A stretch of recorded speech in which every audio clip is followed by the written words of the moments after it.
they're still talking, so they're not coming, not yet. I need a piece of paper.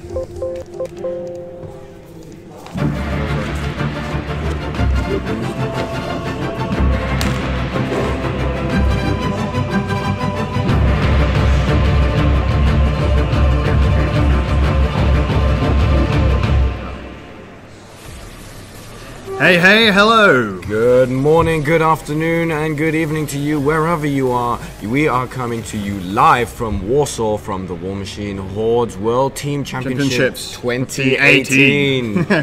My name is George Buscher, I'll be your host for today, and with me is Piotr Palacz. We are going to be your stream team for today, and we are getting ready to see the first game of today. Piotr, who is going to be playing? We are going to be we'll have Greece Epic versus Australia Corker. Friendly. That's Corker. Walker. Oh my God, they went with the hard to pronounce one. And let's take a look at the scenario that we're going to be playing. The first scenario today is the scenario number 5. Steamroller 2018 scenario. Piotr, why don't you take us through the scenario and the different elements that they have? Okay, sure. So here you can see 2 ground zones that can be controlled only by units and warcasters or warlocks. Okay, sure. In the center of those zones, there are 2 objectives on both sides, and on the diagonal, there are 3 flags that you can control with solo or warcaster for 1 point, and destroying objective, of course, is 1 point. And you would need to score 5 points more than your opponent in order to win. So, Piotr, we had this scenario last night as part of one of the grudge matches between Casual Friday. Wales, Casual Friday between Wales and Ireland, and we already saw a little bit about how it plays, but in terms of speed and Wales, Casual Friday, how would you rate the scenario in terms of speed? Well, there are a lot of points. You can get a lot of points in one turn. You can control, for example, 2 flags to 1 zone and destroy an objective, and you have already 4 points. So the scenario is really quick, and you have to be really careful. I do not expect you on WTC on this level to see somebody scoring 5 points, but 3 it's definitely possible. That's true. With these diagonally located flags running across the table, it is very possible if one player manages to get a significant attrition lead, push a flank, and then capture their friendly zone, capture the flag in the middle, capture one of the side flags, and all of a sudden you push a flank. A very large scenario lead, pretty much out of the blue. Yeah. So that's what may be happening today. Okay. Allow me to show you the room where we're sitting right now. We can see our technical support, Kamil Rajkowski, who is here with us. You can see our he's just telling the somebody has stream open there. We're getting an echo. Okay, thank you very much, Grubnuts. We are just going to make sure. There we go. This should now take care of any echo issues. Let us know if it has been fixed. Okay, is it better right now? A little bit of. Okay, we'll see. We can see Kamil discussing with the Australian team right now. That's right. Describing how the whole thing is working here. And showing, probably telling not to move the clocks. Yes. So we can see what's the time score. That's kind of important. And in the room, we are having a second row of tables. And here we can see American team. What's your name? What's your team? Okay, we do not know. What's your team name? Rockefeller. Okay, we have American Rockefeller versus Russia Sputnik. Yeah. Okay, that was Kamil. Russia Sputnik. Okay. Oh, so like we predicted yesterday, we are going to see the Cold War matchup. Yeah. The Cold War grot match. We will, because that table is pretty close to us, we'll be able to keep an eye on the action for you guys as well, and we'll be able to let you know how that game develops as well. Oh, and there's a question on chat, who is on stream this run, so for all those that join the stream right now, we will be streaming Greece Epic versus Australia quokka. Whatever the second part means. Yeah, I'm sure it's some kind of weird Australian native animal that tries to kill you. That's as they all do. Anyway, so the teams are just gathering and talking through their strategy for their list selection. Yeah, we can and see the Greek team getting into the room. Joining us now. Yeah. So we are gonna. We are waving, but they cannot see us. Okay. That's fine. Bring their models. They're bringing. Let's. Why don't we take a look at the tables? At the tables and at the lists. So first of all, let's take a look at the army lists that people are bringing. The lists. Yeah. Let's start with Greece. So okay. Who do we have on the Greek team? On Greek team, that would be difficult to pronounce. Okay. Oh my goodness, you guys. We have 2 Legion players, 1 Krix, 1 Cater, 1 Trollbot. Okay. So heading up the Greek team, we have. Could we have a Greek captain come to us right now? Okay, the captain is coming, and he will help us with pronouncing your Greek names, of course. We're gonna get a native to do this part because we don't want to butcher these guys' names. For help. Okay. Okay. Why don't you come here in between Take us? a seat. Take a seat. Yeah. Okay. Yeah. Could you please introduce players from Greece? We have your list. Yeah. For Greek epic. Greece epic. Okay. And this match is going to be epic, definitely. No. It has to be. No. No. It's going to be one of those quick ones. Yeah. Okay. So if you could go through. Okay. First of all, it's Gimakos. Jim. Okay. Jim. He plays Legion. Okay. And he plays Thagros and Fiona. Okay. And second one is Makis. Yes. Okonomopoulos. Yeah. Okay. Legion too. So we have 2 Legions. Yeah. So he also plays Agamagan. It's from WoW days. Agamagan was a server. Yeah. And Apsilonia. Okay. Apsilonia too. Yeah. Oh. Makis. Yeah. He playing Krix, of course. Sure. Scar 1 and Asphyxious 3. So we are going to see Slayers. Yeah. Oh, Slayers, ladies and gentlemen, lots of Slayers. Yeah. Then Paris. He's a small one of the team. Does he speak French? No. No. Okay. He's playing Zerkova and Vladimir. Okay. 1. Yep. And me. I'm playing Madrak and Kolgrima. Kolgrima. You know. We've seen Kolgrima yesterday. That was quite interesting match. Yeah. And Madrak 1 too. Yeah. And I believe the list is quite similar. It's the best, I don't know, caster for second. A quick question for your Kolgrima list. Are you running Bear Force 1?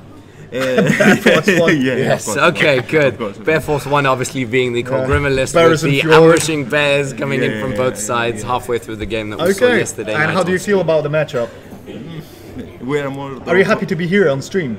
No. Don't be shy, it'll be cool. That's a very honest answer. Good to Go Alana. Yeah. Go Alana. We are most of the casual team, so actually we think we're gonna be fast, very good. We'll see. We'll keep our fingers crossed. You get lucky, you get 5 assassinations, and then you're on to the next round. You never know. And Pierce. Thanks. Good luck. Go back to your team and discuss the pairings. Good luck. By the way, the pairing will be on table 3, the one in the middle. Thank you. Yeah, okay. That was great, Captain. Yeah. Vasilis. So, the hopes for his team consisting mainly of a quick first round, followed by early beers. So, but you never know in this game. Crazy things can happen, and they do happen. Yeah. So let's take a look at the list that the players are bringing. Yeah. Okay, Australia. All right. Let's take a look. Is Australian captain somewhere there?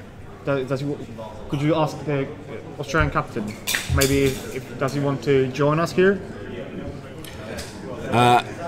PRTBC asks if this is the only stream. That is correct. For now, this is the only stream.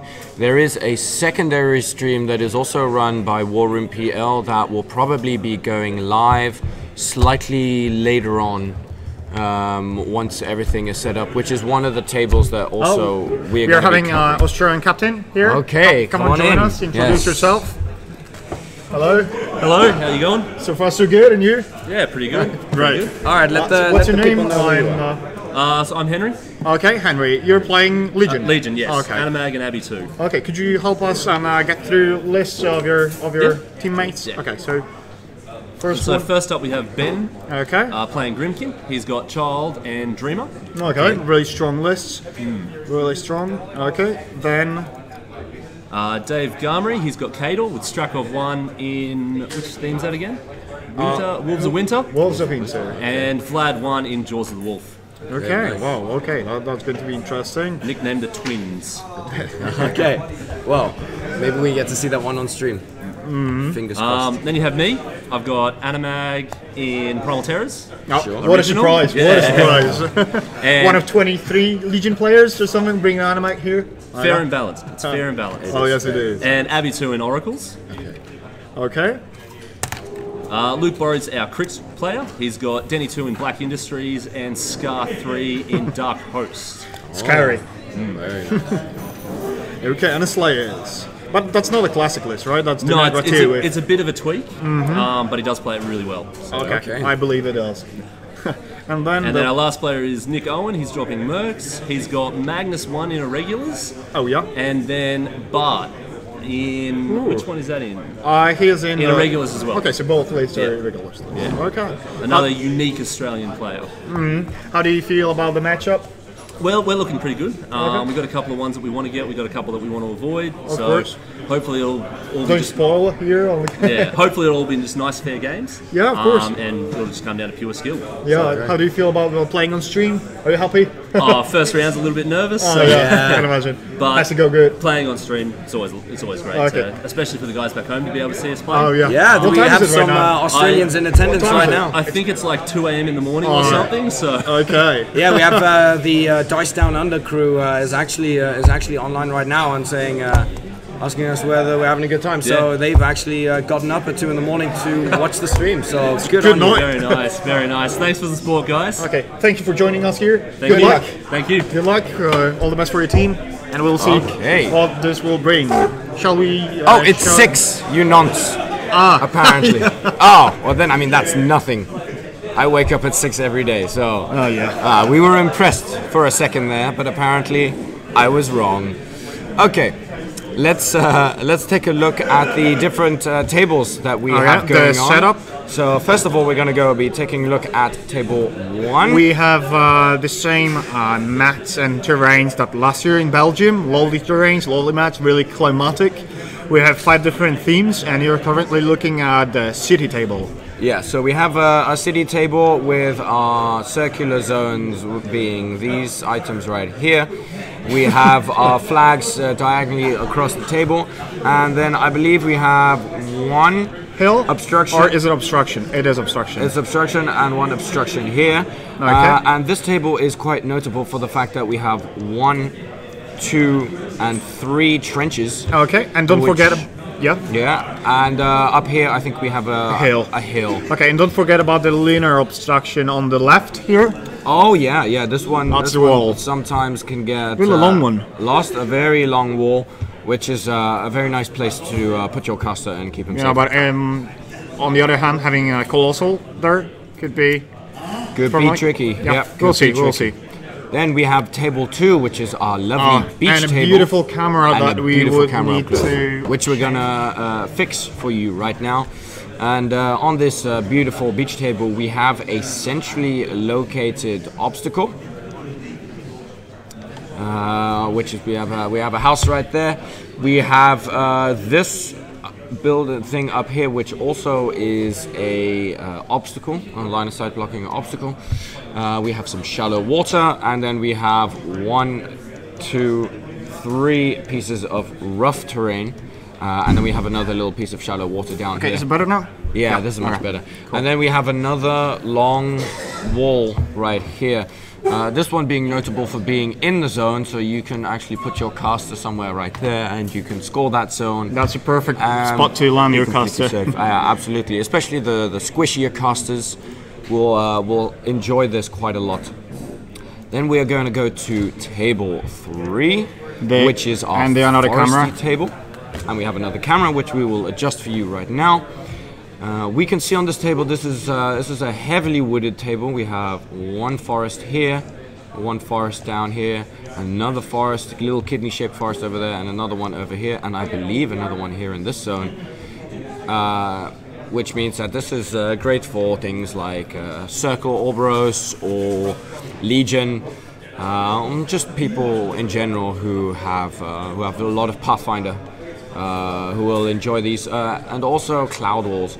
Speaking of Cloud Walls, we have a nice kidney-shaped Cloud Wall right here in the middle of the table, and then one down here on the flank with a hill on this particular zone. So armies that have the ability to see through clouds and get eyeless sight are going to enjoy this table a lot, because they will essentially have a completely open firing lanes. Okay, is it better now? This table. This is much perfect. better. And that is beautifully themed pumpkin style Grimkin table. That's right, yes, this is also the Grimkin themed table. So if there are any Grimkin players, I believe they are morally obligated to play on this table. Even if it is strategically against their interest.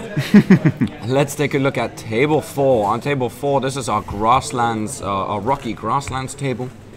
Yep, we have another camera on the bottom left, which we'll adjust for you.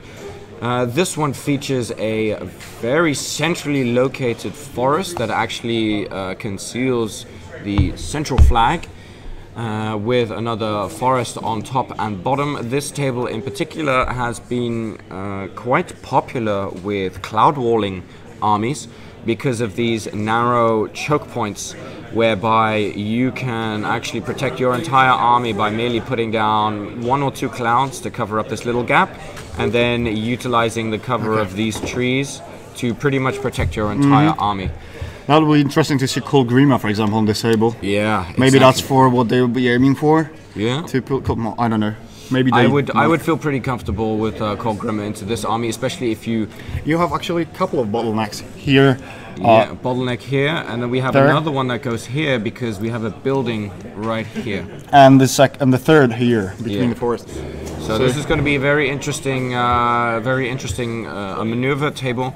With some really nice bottlenecks that are going to funnel the action. That's correct. And if I were to play Cold Grima, I would love this table because I would be like, oh yeah, I'll just play for one of these 2 choke points, and then all of a sudden, bears. But Well, yeah. Can you imagine playing an army without access to Pathfinder? There would be difficult. That would be tricky. That would be a huge pain in the butt. It'll be really interesting to see this table throughout the whole event. Yeah, and see how it develops. Yeah. Exactly, the grassland. And the last table 5, our desert table. Desert. Yeah. This one. So in this one, once again, we have a centrally located forest, which also obscures the middlemost flank. We have a small flanking forest, which is positioned in quite a disadvantageous position for whoever is playing on this particular side, because that player has to walk through the forest and then stand out here in the open to and that's the closest flag to the left side, so probably that you would assume that would be the easiest one to score.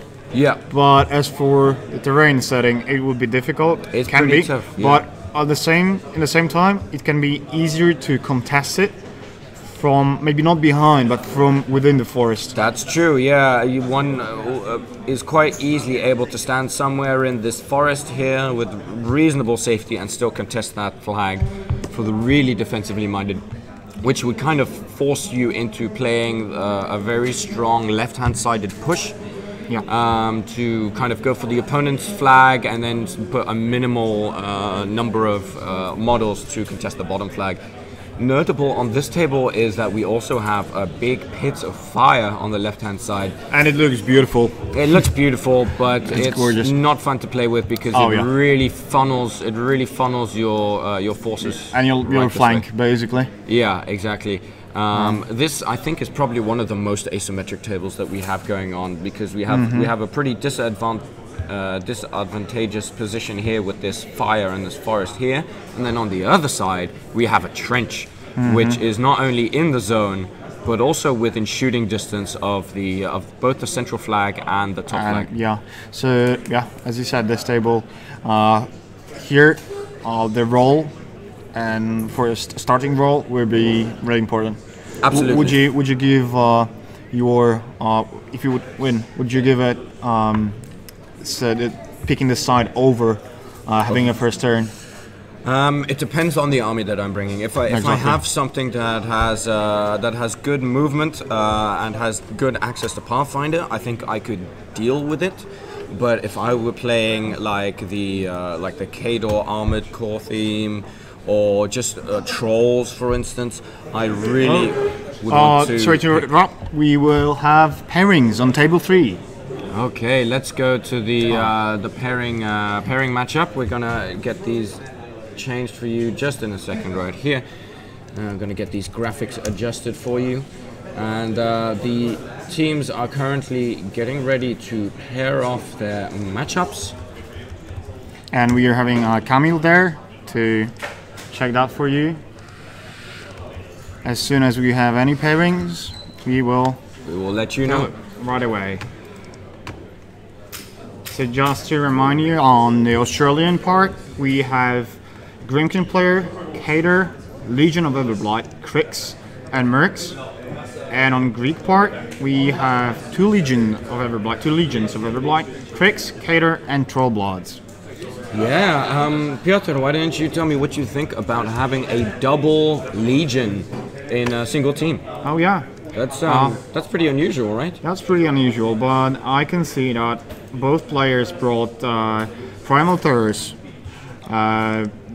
Jim has brought Fianna 2 in Primal Terrors, so that's something unusual. He would give a defensive buff to his Ogrins.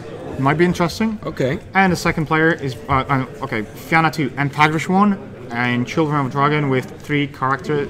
War Beast, Azrael, Typhoon, and Zuriel. And the second player is bringing Animag and Apsilonia too. So both players have Primal Terrors. Okay, here we go. The first lists are being dropped. Okay. Team Australia is just deciding which matchup they would like. Okay, so we have a first pair. Camille will tell us right away. He's coming. Can you bring us the sheet? Yeah, do you have a sheet with players? Write it down and could you... Yes, okay, great. Alright, so we're just going to get that matchup for you, and then we can take a look at the respective players and the lists that they are bringing. Okay, Camille is setting the players on the table number 5. Let's switch to table number 5. Yeah, let's take a look. That's it looks like we have Cater versus Legion. Cater versus Legion. We have Makis versus David.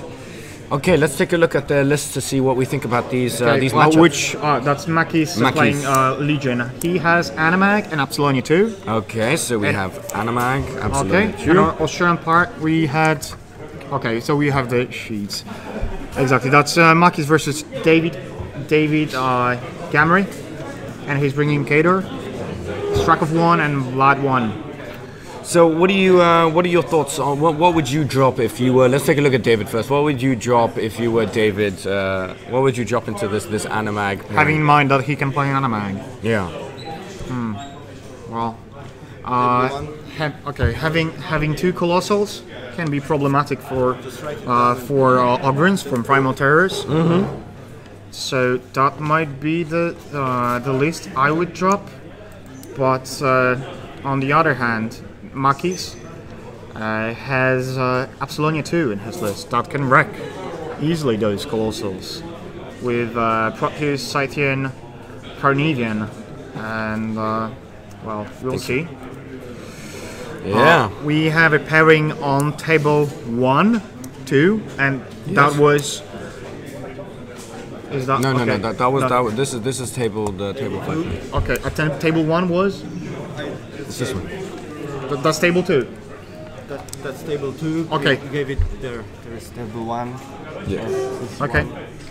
Table 2. We have Nick Owen against Jim. Yumakos.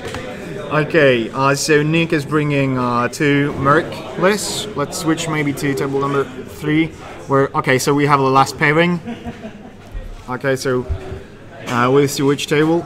they decided to play on. But we have on table 2, we have Nick Owen with his Mercs, and Jim with the other Legion player Jim. with Fianna 2 and Tagish 1. Okay, very good. Okay. So let's switch maybe to the general view, as we're still waiting for the pairings. We have some questions from the chat. Grimgoth asks, where can all the pairings be found? I believe they can only be found once they've been submitted. And yes, that's Do you guys have a terrain cheat sheet? that you would find that in the judges part. Yeah. You're the judge. Okay, so okay, that's. I don't. Ask Simon. Ask Simon. Do you guys want the sheets? Yes, please. Yeah, we will. Yes. Oh, that would be great. Thank you. Who won the role? That's a good question. I think the Greeks won the role. We'll know. Okay, that's a good question. Oh, we have a judge running. We have a judge. We had, yeah. So all the teams are just getting set up on their respective tables and are about to enter the caster selection process. The pairings, the definitive pairings, can be found on the WMH-WTC.com live blog. There's a mistake with the name. It's Marius, not Michael. Okay, Marius. thank you. Marius. Okay, thank you. Okay. Marius. Judge. Tell a judge. Perfect. Okay, so the second Legion player with Animag and Epsilonia 2 from Greek team, it's Marios, not Makis. Okay. Ευχαριστώ. That will go to the buildings. That's a hill. Yeah. Okay. All the buildings are 5 inches tall, so the blocks are on the Okay, we have interesting information from our judge that all buildings are blocking the colossals because they're above 5 inches tall. We have coming up with all the pairings.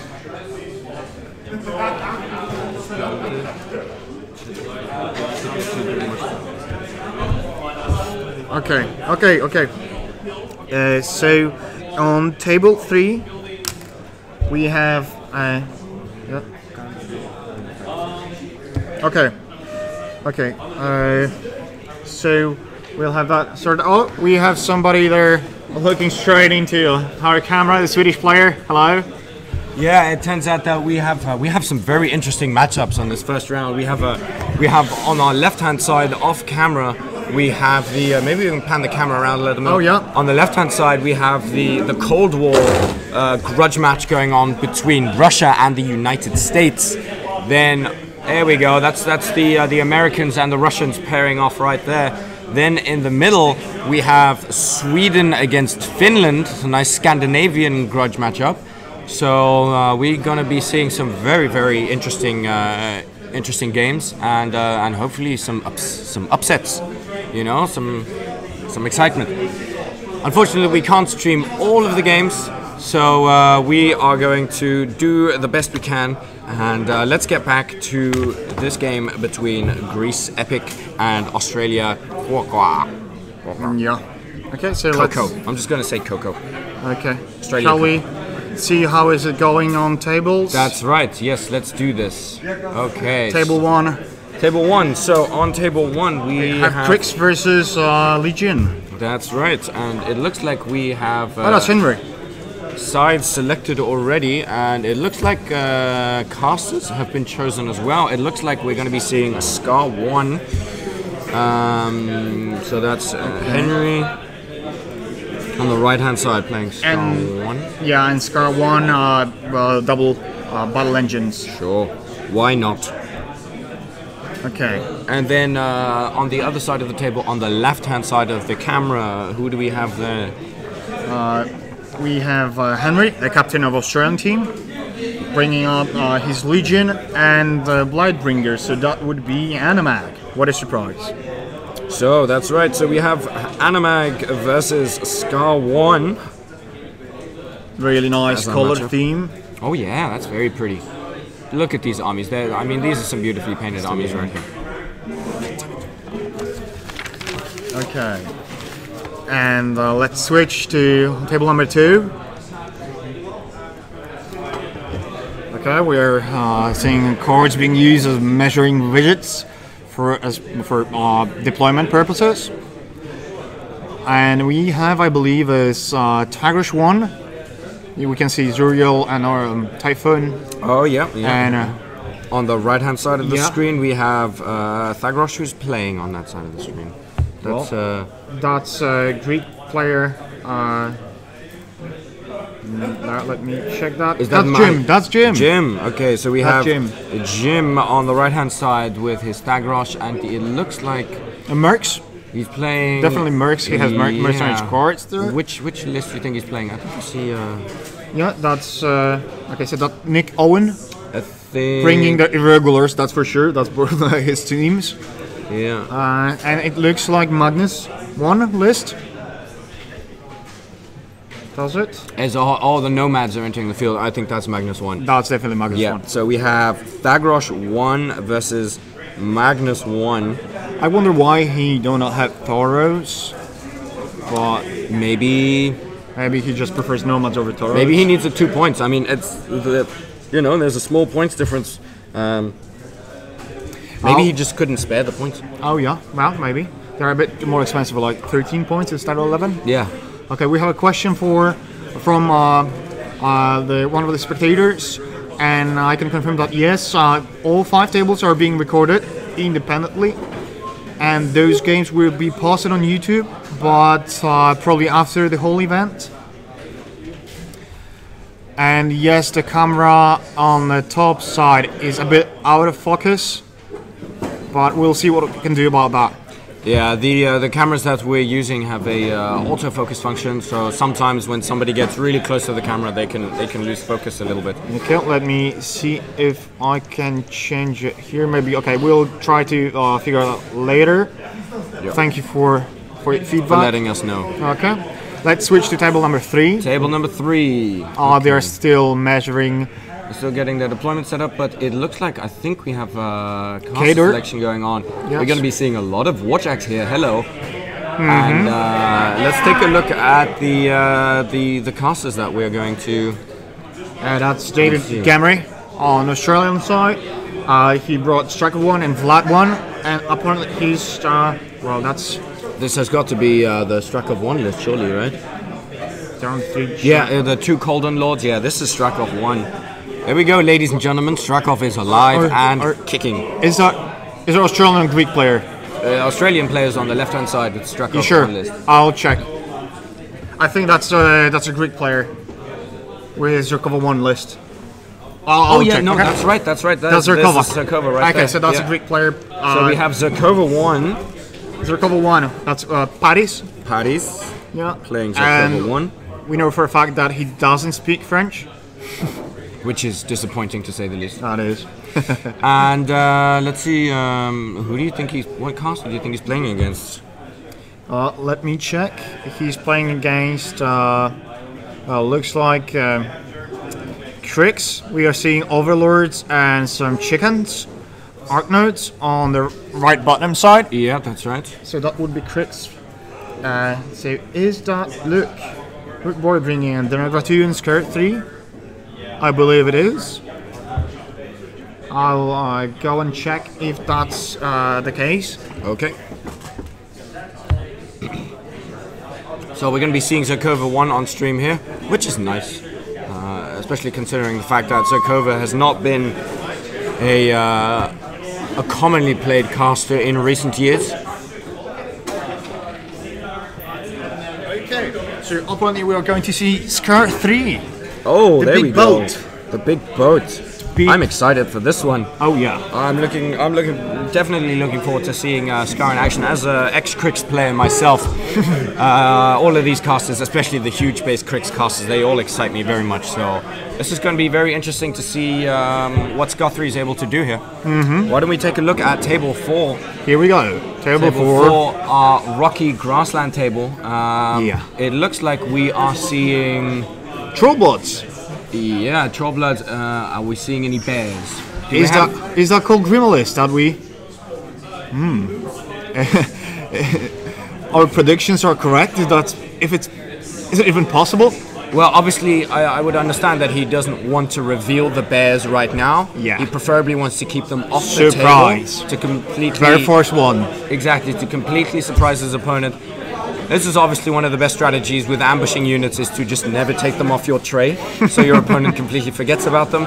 Only drawback is that sometimes you tend to forget about your own ambushing units, and you have a tendency to leave them on the tray for the entire game. That's true. So hopefully we'll be seeing. Let me check the Grimkin. Let's take a look at the Grimkin caster that we have. The child. Oh yeah, that's right. That's the child right here. We have the child on the right-hand side of the table right there. Okay, that's great. And a Trollblood player is bringing. Let me see. Vasilis. Oh, the bomber, the molder. We can see those beasts here. That's bomber, and that's molder. So that's a very shiny bomber, isn't it? Yeah. Well, silver armor on his arms. And so that's apparently the Madrak 1 list the Greek captain brought. Oh, Madrak 1. Okay. So we have Madrak 1 against the child on this one. Who's playing child, by the way? Okay, the Grimkin player from Australia is Ben. Ben Swallow. Ben Swallow. Alrighty. Okay. He brought. Okay, the list consists of 3 Skinnermons, 2 Rottlers, 1 Gorham, 3 Crabbits for free, and a Cage Rager. That's his battle group. He has 2 Gremlin Swarm. 4 Gremlin Swarm. 4. Oh, sorry, 2 are for free. So we have free, 4 Gremlin Swarms that we all agreed on hitting them. Yes. Yep. Yes. And a Lady Korean Rose and a Battle Engine. Okay. Let's take a look at table 5. Okay, so the last but not least, table 5.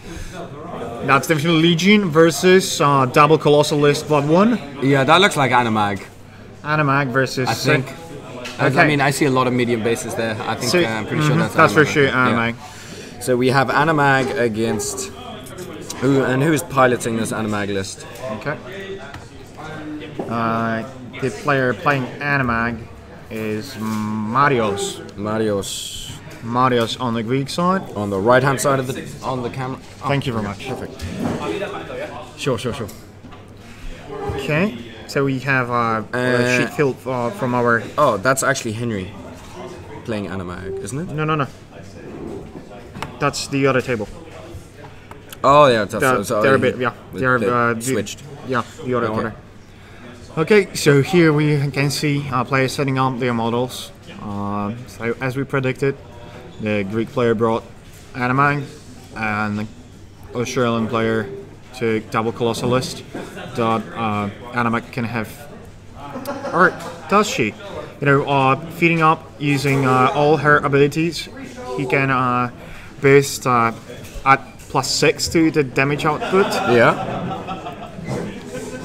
Oh, so that'll be interesting. He's going to be able to put a dent in those Colossals if his opponent lets him. That's for sure. Yeah. That's going to be interesting. But then again, those are Vlad 1 Colossals, which means that the threat range on them is going to be pretty colossal, ironically. Vlad 1, of course, giving his models greatly increased movement speed. So we may be seeing, if his opponent places his models poorly, we may be seeing a quick flag 1 feed followed by potentially an assassination. We'll see. Yep. Hello, chat. We are 130 spectators here. There we go. Fantastic. That's great. Already beat the record from yesterday. That was 103, right. I believe. Yeah, that's right. That's great. Remember, people, if you know people who play War Machine and who aren't watching, make sure to spread the word. Get on Twitter. Get on Facebook. The link is... Tell your mum. Tell your mum, yeah. You can make sure your mum watches too. Twitch.com/warroompl. Get out there and make sure everyone knows that we're live and we're going to be here all day. So invite your friends, invite your family, and just sit back, relax, and enjoy as we get settled into round 1 of the War Machine Horde World Team Championships. I'm just creating a straw poll, so we will be all able to vote. What's your predictions? Who can win the whole matchup? So we will see. Yes, that's right, people. Make sure to click on the link and vote in the poll, and let us know what your predictions are. Who do you think is going to take this matchup between? Are the flags reversed? It looks like yes. The flags because the players randomly pick table sides. There is no way to get the flags to jump on each table. So some Australian players are playing on the left-hand side of the screen. Some of them are playing on the right-hand side of the screen.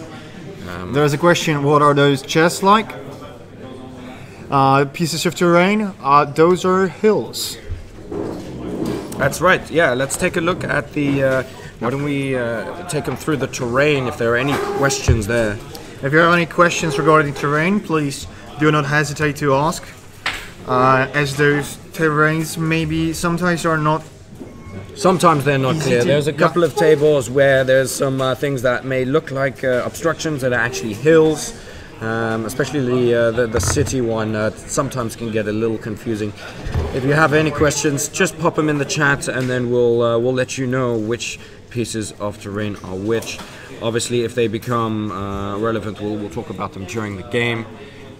And for all of you guys who are new to the stream, you are watching Greece Epic versus Australia Quokka in the round 1 of the WTC.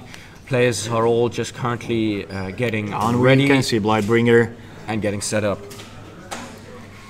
Okay. Okay, Switch so to table 1. Table Another 1. Blightbringer, another Legion. Yeah, we're seeing quite a lot of three Legions. Spaces. Yeah, and three Legions. Lots of Legion players, lots of Wraith engines. I want to see how many Wraith engines there are at the WTC this year. Okay, let me check. We can all we have that on Conflict Chamber. Okay, let's take a check look for how you many there. draft engines Thank we you have. very much.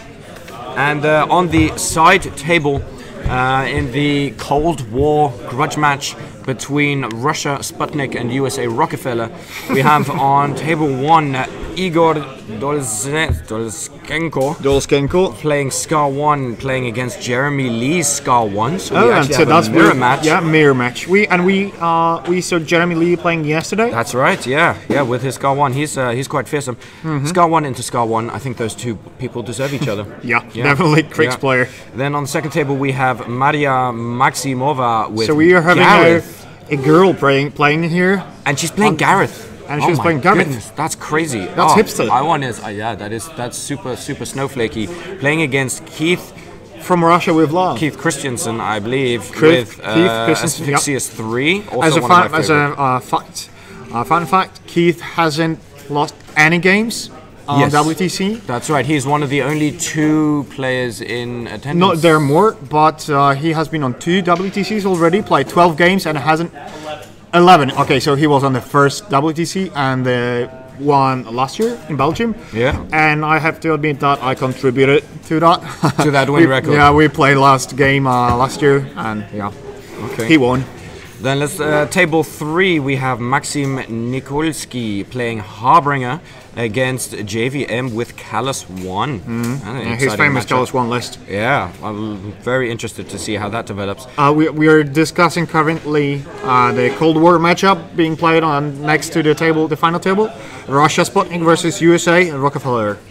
And on the table 4 we have Timur Lakubov with Osram playing against Mike Purvier with his Harbinger. And on table 5 we have the Viktor Nelipovic with Vlad 2 against Brent's Siege 2. So it's a very interesting matchups there. Victor is a cool guy. We played last year in the second round. It was a fun game. He's a really nice guy, passing right in front of our place. Okay, let's go to table 1 where the action is starting. Yeah, I think they're about to start playing. Actually, table 2, I think they're finished with deployment. Okay. And I think they're about to start playing. So let's take a look at what everybody is doing. Okay. Shall we switch to table 2? Yeah. On table 2, we have Nick Owen on the left-hand side of the screen versus Jim Bagurdis on the right-hand side of the screen. We have Magnus against Thagros 1. Players just taking their respective first turns. We have Nick just checking some threat ranges here. Let's take a look at his list. Those are... What is that infantry that he has going on? Are those Pressgangers? Yeah, that's, let me see. That's, oh, and you asked about the amount of battle engines the Yes. Quickship players brought. It's 53 battle engines. 53 We're Wraith going to see a lot. engines. That's a lot of battle engines. Okay, so Nick Owen brought Magnus 1, Double Nomads, Renegade, 3 Talons, Nice. and Reinhold as a attachment, Warcaster attachment. Then Hutchuck in ambush probably. Yes. Then Caleb Balog, Rollick, Murklaw, with Rover being Marshal. Ah, yeah, because the theme gives bonuses to Jacks, right? Yeah. Okay, then we can see Adrian skirmishes. Right. Yeah. So those are Adrians. Adrian skirmishes. Sure. Yeah. That With makes sense. attachment, 2 Kazi Eliminators. Right here. And I'm Master Eliminators. Holt. And some eliminators there, and there. Definitely. Yeah. Okay. Very good. And he's facing Jim Bagur. This is Thagros 1. Let's take a look at what Jim has. I see some cavalry here and some nice warbeasts. What is Jim bringing? Jim Akos. Jim brought Thagros 1 list, Children of the Dragoon, with 3 character warbeasts, Azra, Typhon, and Zuriel. Azrael's there, Typhon is there, and Zuriel's right here. Oh, sorry, Zuriel is. That's Zuriel. Azrael. Yeah. Yeah. With some Shepherds, Krelix, and 2 Spell Monitors, Blooded Nis Hex Hunters, These ones right here. Blooded Nis Raptors. And Raptors up here, yeah. Cool, I love this unit. And great. Ice Witches. Okay. Very nice. Great. Okay, a little bit of positioning going on right now. Let's go to the next table real quick to see some early game developments going here. There we go. There's the boat. Ah, the floating boat. Look at that. I mean, that thing is huge. It's massive. My goodness. It's great to Amazing. see the original model, as there are a lot of fun. Just player made their own models, and Of that's, course, yeah. A lot of conversions and scratch builds. So it looks like here we have Paris Bulburas against Luke. Playing Warrior. Zerkova 1. That's right. I believe it is Luke's turn. He's just making sure that all of his ranges are good. I think he's checking some command ranges there. Oh no! Actually, I think Paris is drifting some AoEs there. We have some. Okay, so as for now, we have 11 people voted for Australia, and that's 100% of votes. So give some love to Greece. They would need that. Looks like there's a very clear favorite here with the people watching at home, wanting the Australian team to win. Oh yeah, 100% of votes. I'm sure there's quite a few Australian people watching right now, so Yeah. I don't blame them. Okay, we have some measuring widgets. Yeah, so Probably let's take a measuring look the at charge distance of the movers and how far he Bird can ranges. run with his Bane Knight, Bane Doom Warrior. Reavers. It's been a while since I've seen Doom Reavers on the table, but yeah. apparently they are back. Yeah. Do you remember there's Colossal and what 40 Doom Reavers or something like that? Yeah, that's just That was- just a colossal and just a whole table That, full of that Doom was Reavers. really terrifying.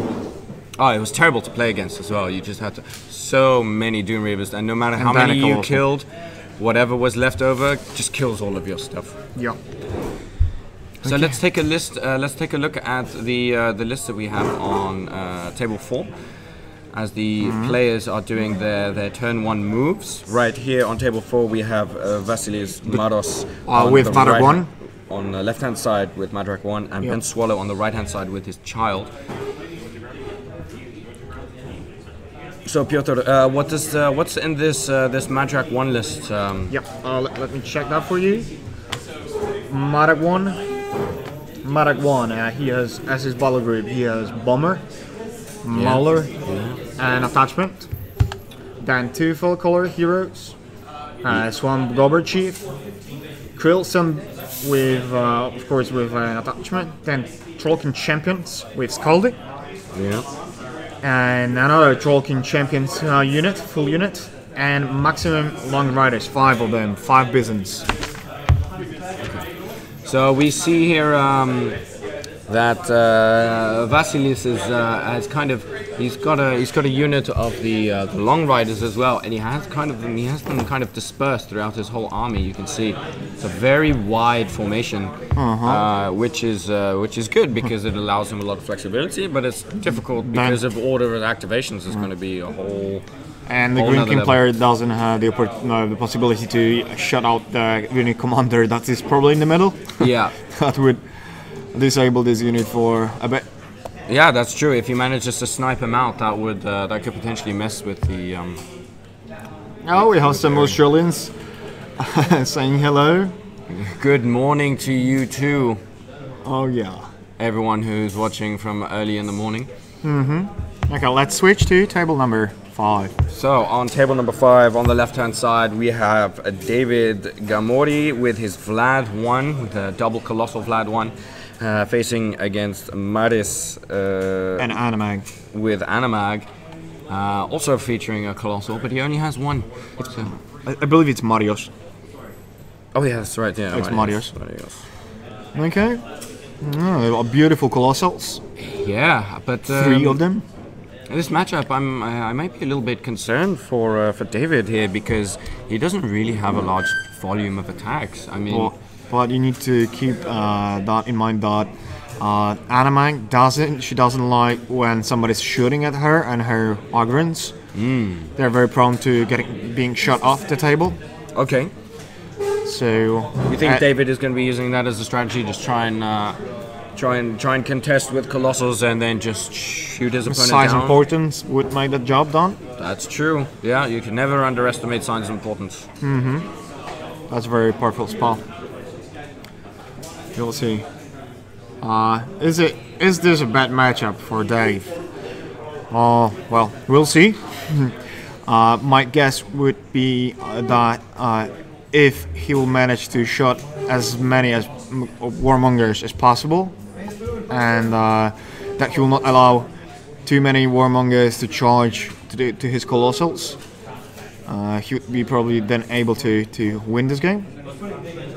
Yeah. So the more warmongers, the more chosen survive the barrage of from colossals, the better for a Legion player. Yeah, sure. Also, I mean, you have to keep in mind that David can pretty much at will delete Mario's Lightbringer if he decides to defeat. You know, because one of those K-Dog Colossals going into the Blightbringer, it would work the other way around too. If Blightbringer under Animag's feet, it doesn't influence Colossals, but still, if he would be able to charge with Blightbringer, that I don't think he would allow that. But if, in case, well, getting rid of one of those Colossals won't be difficult for Legion. Yeah, definitely. So I think this is going to be. I think this game is going to boil down to who manages to get the Alpha Strike here. Yeah. And if we see a quick removal of one of the K-Dog Colossals, then I think Animag here, Mario's Animag has a very good chance. And let's keep in mind that scenario-wise, K-Dorian player doesn't have that many molars to spur to contest. Yeah. The right-hand round zone, and Legion player has a lot of units, lots of solos probably. Yeah, so this is the zone that we're talking about here, which is the friendly zone, the close zone. Those tend to be quite easy to score, and David is going to have a hard time contesting this. A, because it's hard to have.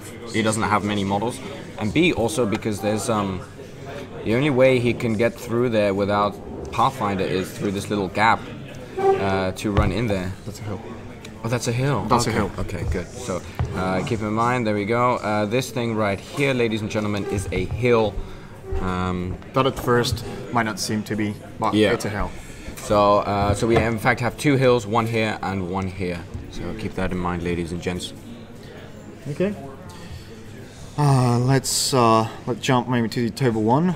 As here we're just seeing a Legion player advancing, positioning his chosen, running through his lines. Yeah, so on table 1 we have Legion. we have more Legion. more Animag, but this time the Australian Animag piloted by Henry Wagner against Scar 1 piloted by Makis Theodorator. Apologies profusely in advance and again for butchering these surnames. Yeah. So Henry seems to be positioning quite aggressively for his here for his opponent's flag. As you can see, and on the right side, there is almost on the bottom side from our perspective. Yeah, there are not so many Legion models. Yeah, he's his left flank. He's probably just gonna hold his Blightbringer here in the middle and just kind of just defend this flag with the bare minimum that he can, whilst he pushes forward on the left hand side with all of his Ogryn right there. So that's Scar 1 list. So getting rid of battle engine could be very easy. Could be a big deal, yeah. And that would result in Henry losing almost a whole flank there, because we can see a Golab there, and probably somewhere there is a Hellmouth. I think it's next to the flag. I believe this one right here. Yeah, that looks like a Hellmouth. Okay. Now we are having 152 spectators right now. Amazing. Keep them coming. That's amazing. Get on social media, let your friends and your family know to tune in and watch. Anybody that you know who plays War Machine, they should be up by now and on the live stream alongside all of us here today. So, Henry activating his cast now. Putting down some buffs. I will see what that token is. Yeah, sure.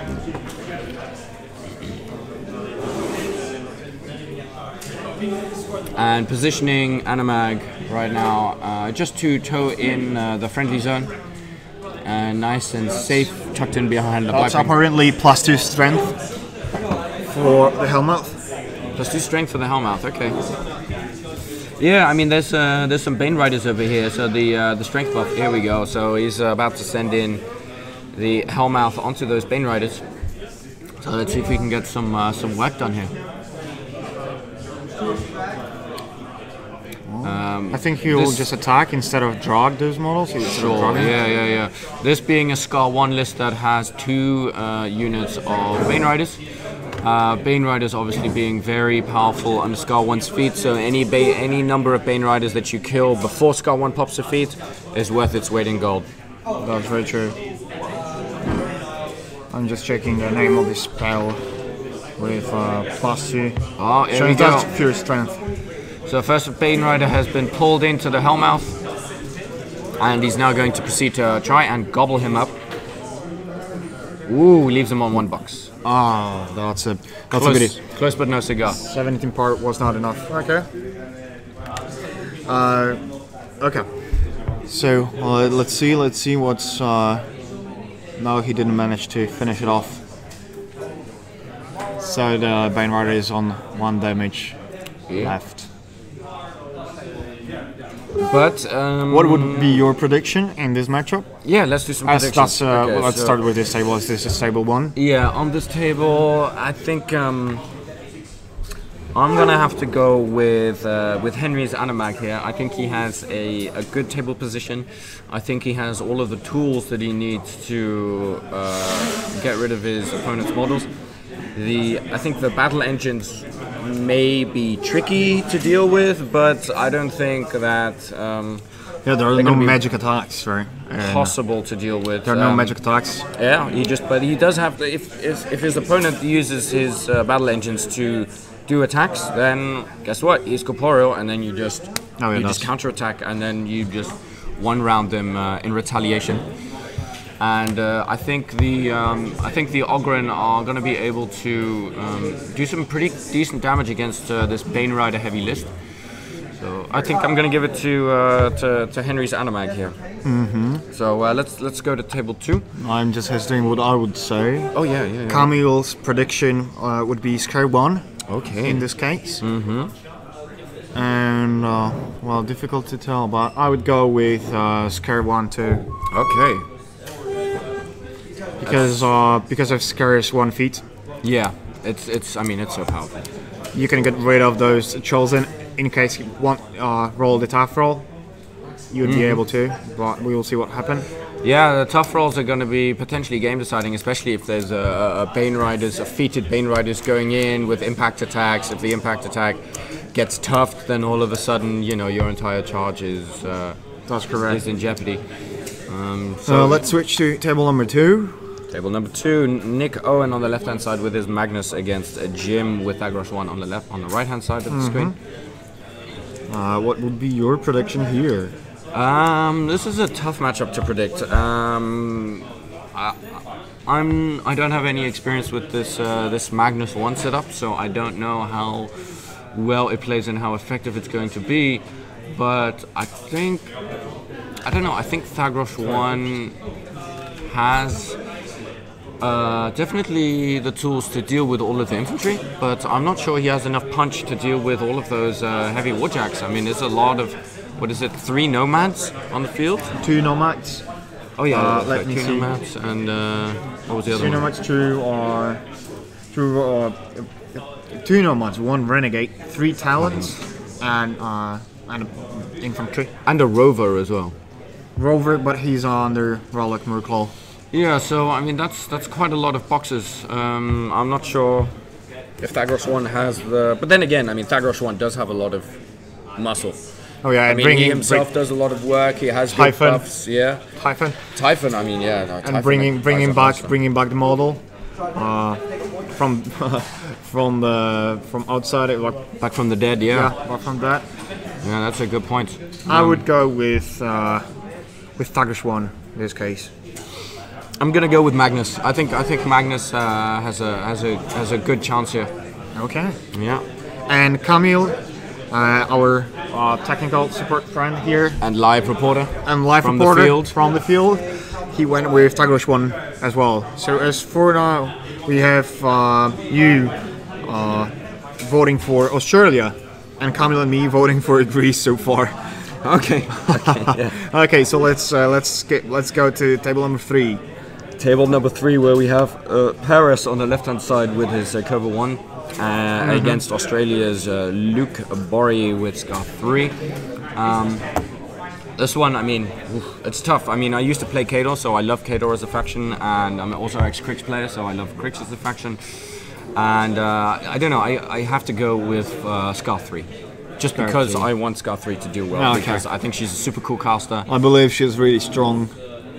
Very strong. Yeah, and this looks like a pretty scary list. I mean, there's a lot of Bane warriors, you know, and I mean, there's a lot of. I mean, just look at how many weapon masters are on this table. You know, it's weapon masters on both sides just facing off against each other. So this is going to be very, very exciting. And both sides are bringing clouds on the table that already has clouds. Oh yeah, yeah.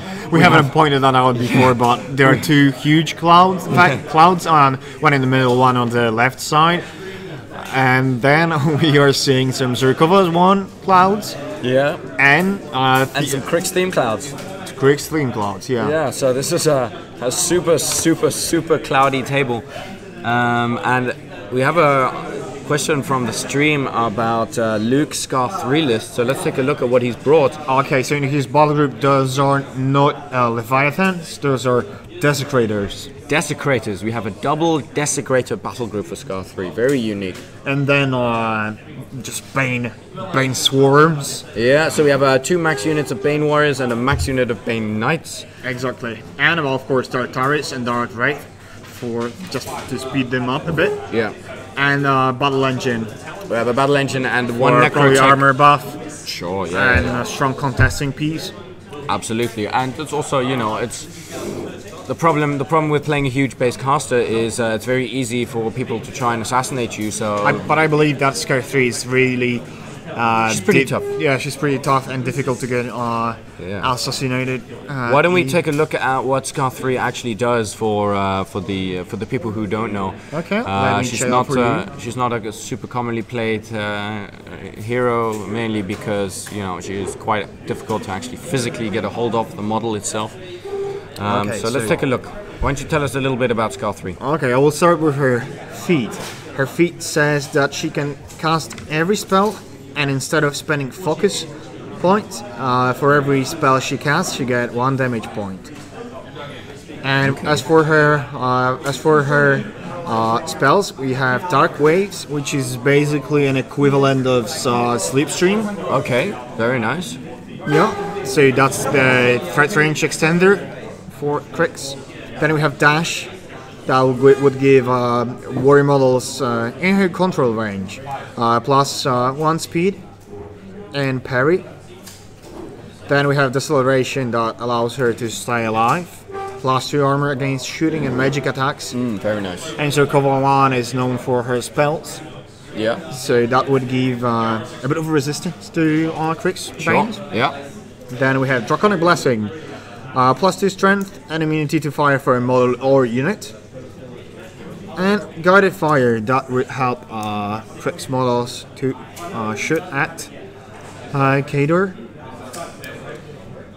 She is really strong. Her armor, it's 12-19. I mean, that's a good defensive stat line. Oh yeah, and a lot of boxes. 26 boxes. 26 boxes. 12-19 plus the deceleration brings it to 12-21.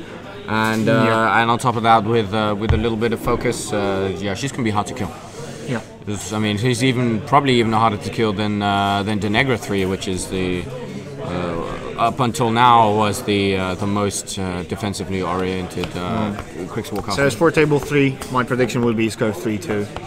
Yeah. Table 3, Scarf 3. There cannot be any coincidences. Yeah, that's true. Yeah, that's true.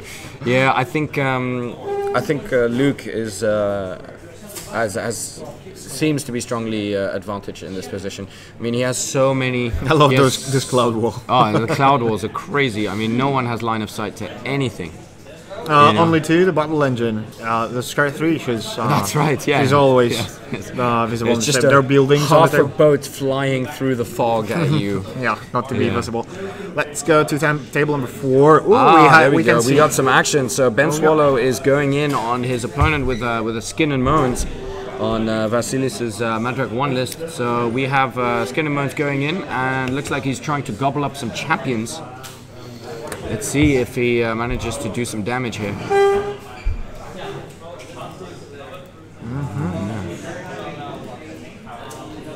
I'm currently going through the all pairings, but as for now, we are not seeing any games finished. They are still playing. Nobody finished with some crazy caster kill. Why don't we why don't you let us know? Are there any super interesting pairings? Super interesting pairings. Okay, that's going to be really biased opinion, and yeah. Well, I mean, we have what is it? England Knights against Norway Hugin. Oh, that could be easily a final game. Absolutely, facing off against each other in the first round. So that we know for a fact that one of those teams that is potentially favored to win the whole thing is going to be getting knocked out right now. Right now, in the first round. Then I believe any Polish team playing against Norway Munin. That would be an interesting those matchup are both two very good teams right there. So one of those teams is going to get knocked out right now. Oh yeah. And as for a fun fact, there is a Polish player playing in Norway Munin, currently living in Oslo. That's Kuba. Oh, Kuba, yeah. And he played last year in a final game against Germany. Oh wow. Okay. Very good. Okay. Oh, thank you. Camu just brought us Arcanas being used not being used, but being chosen for by Ben. By Ben. Okay, and that's Labyrinth, Accursed, and Wrath. Okay. The Trump Arcana. So let me get through my war room, so I'll be able to tell you what those Arcana do. Oh, actually, I can zoom in the photo. Okay, so Labyrinth. Labyrinth, yeah. Why don't you tell people what it does? The Warlock can play this card when enemy model advances and ends its movement in a Warlock controller range. And for 1 round, those models beginning their activations in the Warlock control range suffered -2 speed. -2 speed, that's very, especially against trolls. I mean, trolls are already slow enough. Oh, You yeah. put a -2 speed on top of that, and they are not going anywhere. So that's potentially a very, very powerful scenario feat. I mean, think about it, especially on this scenario. The scenario is so fast. You can score so many points that if you push forward super aggressively, then you pop this Arcana, and all of a sudden your opponent can't contest, and then you just score points. Yeah, let me just turn off the autofocus on table number 4. That would be, yeah, okay. And okay, the second Arcana, Accursed. We saw it yesterday. Grimkin playing against Trenches. Oh yeah. This Arcana in this matchup can be as useful as yesterday, because of course Trolls are tough. Yeah. I mean, being able to remove tough from pretty much an entire army is can be a game winning, especially if you then follow it up with a nice aggressive push. And you know, I mean, all of these Skin and Moans, these 3 Skin and Moans that Ben has, I mean, they're just gonna gobble these trolls right up, and not having to worry about tough rolls. I mean, you could easily get maybe 3 kills each. Oh yeah. And pretty scary. So this Arcana says that whenever a friendly model with a corpse token is damaged by an enemy attack while in the Warlock's control range, then models in control range, enemy models, lose incorporeal, tough, and undead, and cannot suffer damage it cannot have damage removed from them. Additionally, enemy non-war beast models lose construct, but maybe that's not the case, as we are seeing just light war beasts. Yeah, no construct here. But the removing tough is a big deal. That's the massive wall. Yeah, that is indeed a massive wall. Yeah, ladies and gents. I mean, this is the WTC. They, you know, the terrain here is unlike any other tournament that you're going to see. It's designed to challenge players. Oh yeah, and it's designed to create thought-provoking matchups and to really force people out of their comfort zone and to really make the decision of which table you pick and which side of the table the terrain makes difference. To make it actually relevant. Yeah, and the last Arcana is Wrath. That's Child's Arcana, and the Warlock can play this card, this Arcana, when an enemy model damages a model in the Warlock's battle group with an attack, and for 1 round. Fury stats on models in Warlock's battle group currently in his control range are increased by 1. So that would be a huge upgrade for those Skin and Moons. Yeah. Having 1 attack more, meaning 1 more Trollkin dead. More, it means more kills, that means more corpses. The more the better. It just feed the machine, just keep feeding the machine. So yeah, I think Ben is looking for aggressive push on the central flag, try and grind his way through trolls for a couple of turns, and at a critical time, pop his Arcana to get a lot of kills by removing tough, and then next turn making an aggressive scenario push, popping his other Arcana and freezing the troll in their tracks to make sure that they can't contest. And then he builds up. Assuming depth analysis. Sure. I mean, you know, and then if you pull it off right, you've scored a significant scenario advantage. Your opponent can't catch up, and then you can just ride it out until turn 7, and then win on control points like that. That's great. As for other interesting matchups, as we said, we are having a Cold War match here: Russia Spotting versus USA Rockefeller, being played right in front of us. Then the other interesting match is England Roses versus Germany Waldsterben. Yeah, Dankeschön. Bitte sehr. That's a very interesting match. That could be easily a semi-final or final game. Then let me check. We are seeing Poland Central versus New Zealand. Okay, nice, very nice. Yeah, and what else? Let me see. Well, we are seeing some Belgian players playing again next to each other. Yeah. 3 tables in a row. The 3 Belgian teams playing on 3 adjacent tables. That means a lot of chocolate being eaten there. We have a question from the chat about the Canadian teams. Why don't we take a look at... we have Canada Goose going up against Australia Wobbegong. That's super interesting. That's a pretty crazy matchup right there. Oh yeah. Very exciting. So we have like round 1. We are seeing already clashes of titans, right? Canada versus Australia. Poland versus Norway. Germany versus that was England. Germany versus England, and we have the other English team going up against Norway. Against the good Norway team. So I mean, there's a lot of hearts are about to get broken in this first round, and a lot of dreams are about to get shattered. And then Poland South playing against Sweden. That's so round 1 we are seeing already soon. Yeah. Big teams being knocked out. Yeah, very, very exciting matchups. So right now we're going to go to table 5, where David and Marios are currently facing off. It's currently Marios' turn. He is the Animag player on the right-hand side of the screen that you see right now. I'll just posting the link to the results slide so you can check it yourself. That's right, people. Make sure to click on the link so that you can stay updated with all the latest matchups, all the latest pairings, and all of the latest results. This is going to get updated live as the results come in.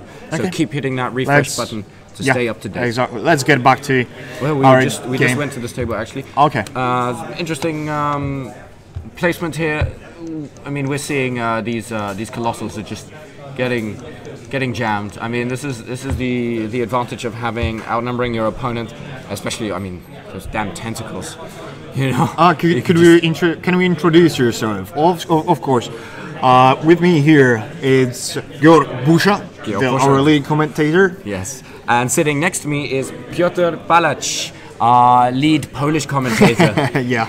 I'm the local. I'm from here.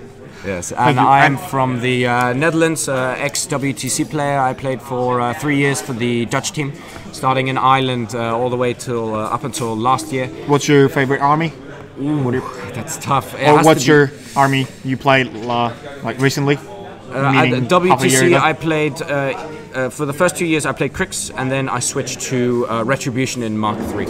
Okay. Yeah. So I love Retribution. It's a cool faction, but if I had to pick one faction to play forever, it would probably be Krix. And if I had to pick one caster to play forever, it would be Asphyxious 3. Without a doubt. I mean, I went into Krix over the top purely because of Asphyxious 3, not because he was super powerful back in those days, but just because the model was so awesome.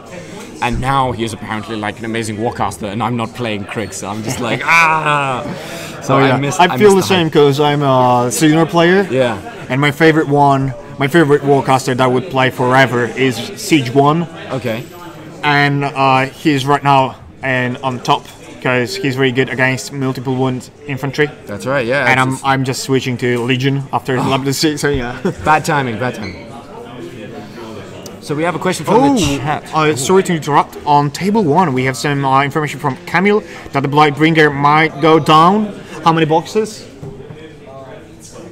He's on 12 boxes. 12 boxes left on that Blightbringer.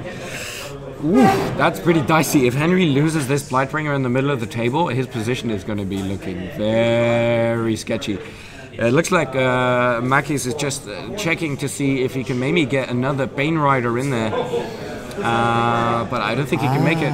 That was a Scare Feet turn. Oh yeah, you can see the feat tokens right here. So it looks like we have a feated Tartarus and a feated Bane Rider that went in on this Blightbringer. And then we can see on top side some cavalry and Draft Engine with feat token. Is it? Yeah, I think those have been. He's pretty I mean, are those still alive or is that the dead pile? I mean, that can't be the dead pile, surely, right? It looks like, yeah. So these models over here, I don't think they've been activated yet. Because they're pretty far back. I mean, just look at how how aggressively Henry has pushed this flag. Like this flag over here is supposed to be Marcus's easy score flag, right? He went hard on that. Yeah, you're supposed to be able to, as the player from this side of the table, you're supposed to be able to score that flag like easy. Well, yeah, we'll see what will happen. This game, well, yeah, this game is interesting. Let's see what's our chat writing. They're cheering up for. Hello there. Some my friends here. Piotr, the last Polish signal player. In a world without signal players, there was one man. Oh yeah, Siege 1 for forever, for life. Okay. So now he's looks like we're going in on the.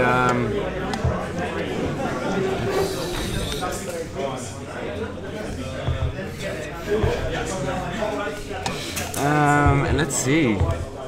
So pretty tricky. Marquis is he's put in a lot of damage on this Blightbringer. The question is can he get another model to put in those last 12 boxes of damage? And he's just checking it now. I don't think he's gonna make it. Not this time. But it's Tartarus, right? Tartarus, yeah. Tartarus is he's already gone. He's right there. He's right there. Tartarus probably did the majority of that 12 boxes damage. left. Defeated Tartarus, charging. I mean, That can be painful. damn, dude. And especially if you spike that roll, I mean, that's say goodbye to half of your boxes right there, even as a colossal. That's crazy. That's correct. Okay. So, Shall we show our room again? yeah, let's take a look at the at all the players. General overview. I'll get a little pan of the camera. Okay. So, Yeah, I will tell what we are having here. That's George and so we are seeing Jim. Oh, the camera moves. So that's the first table, and be careful with the cable. Okay, so quick overview over the streaming area. That's Guild Ball here. Top tables. That's Guild Ball being played. Yeah, and some Finns against Swedish players, and that's the Cold War matchup. And our judge waving. Oh, something got.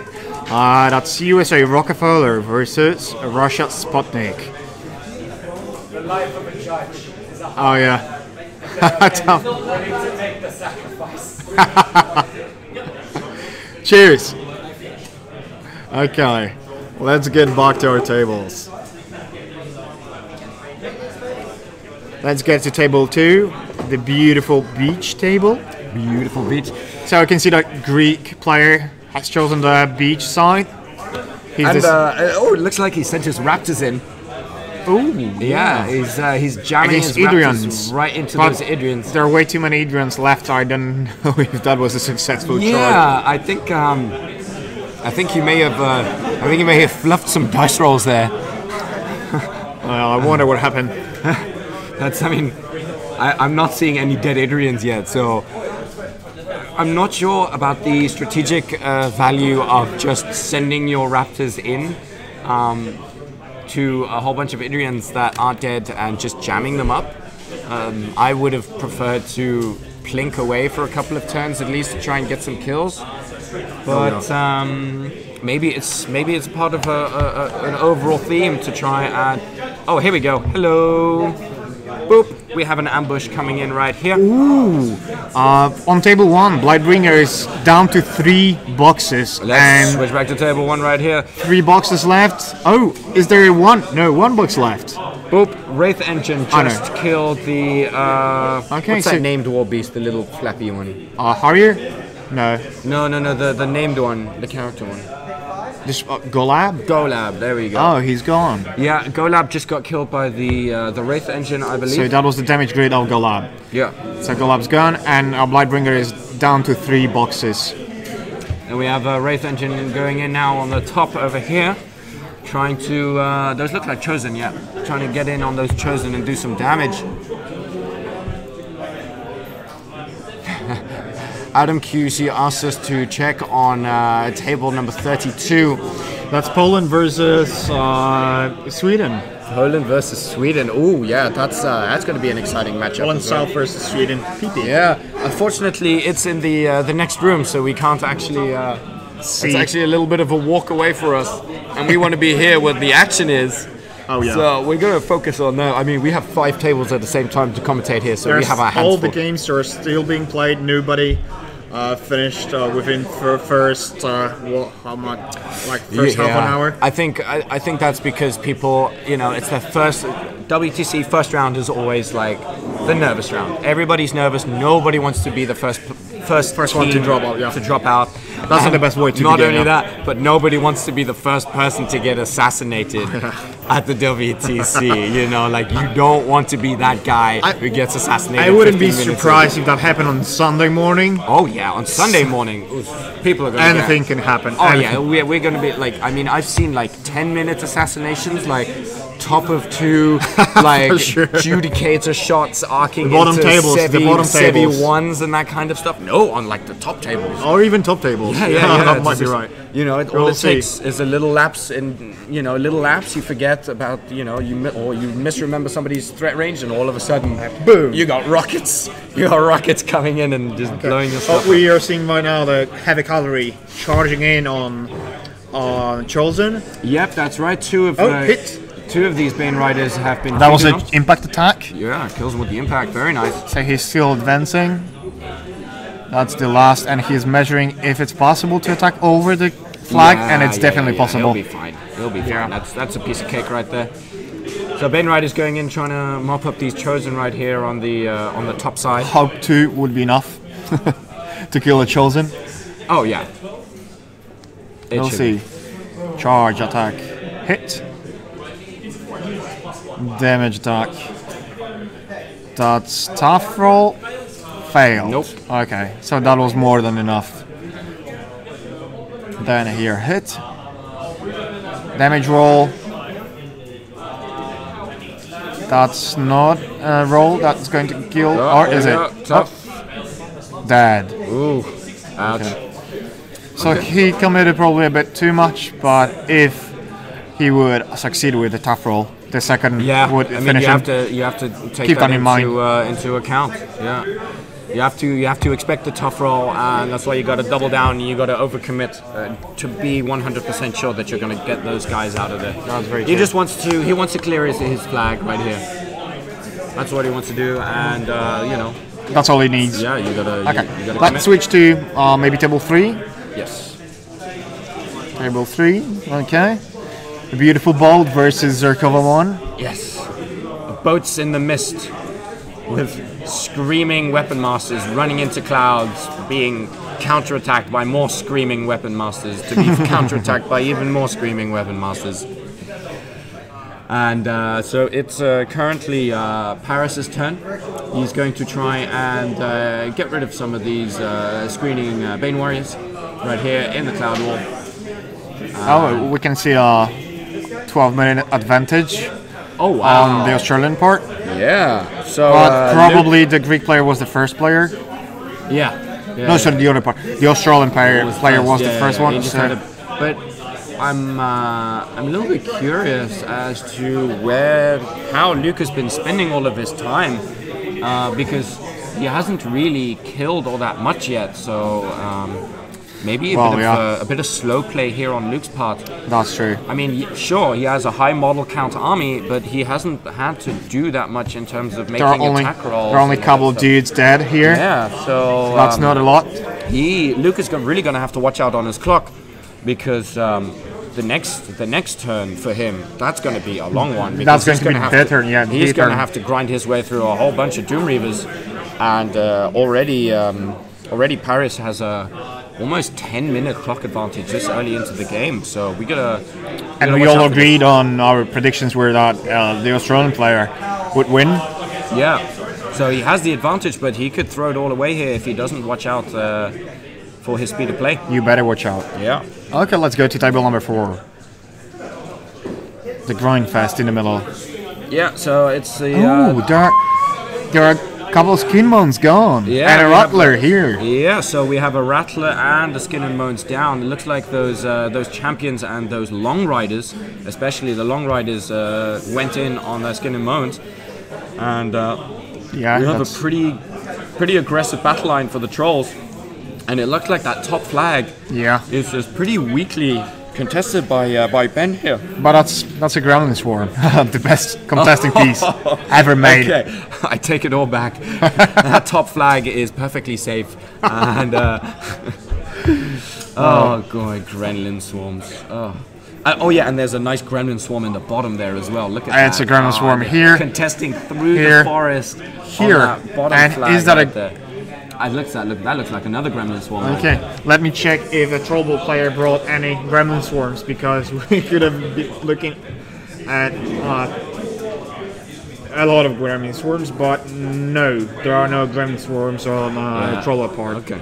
This particular scenario being favored towards the Gremlin Swarm player. Oh yeah. Because I mean, they're just so good. They're so good at contesting. Ooh, the first crazy. game finished. Ireland versus Ukraine. Ireland Cake versus Ukrainian Boars. And Dreamer won from Irish part. Won against Sloan won. So that's the first game finished. Okay. It will be coming very soon. We are, what, 1 hour into the game? Yeah. Almost. So, well, yeah. Alright. We have some Australians here. What happened with Adeptus Dylan? I missed some Ron love.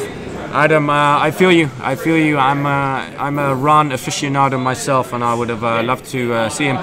He was yesterday on chat, right? But that wasn't the Adeptus. That wasn't the Adeptus Ron. It was a Padawan Adeptus Ron, so to speak. Unfortunately, I was actually planning on wearing my Dylan Simmer Adeptus Ron shirt that he gave me after I beat him in a telekinetic arm wrestling match at the WTC 2 years ago. Let us see. But it got lost in the luggage and is probably now on its way to Jamaica with all the rest of my stuff. If you still don't know, George's luggage got lost on the way from Amsterdam, direct flight to Warsaw.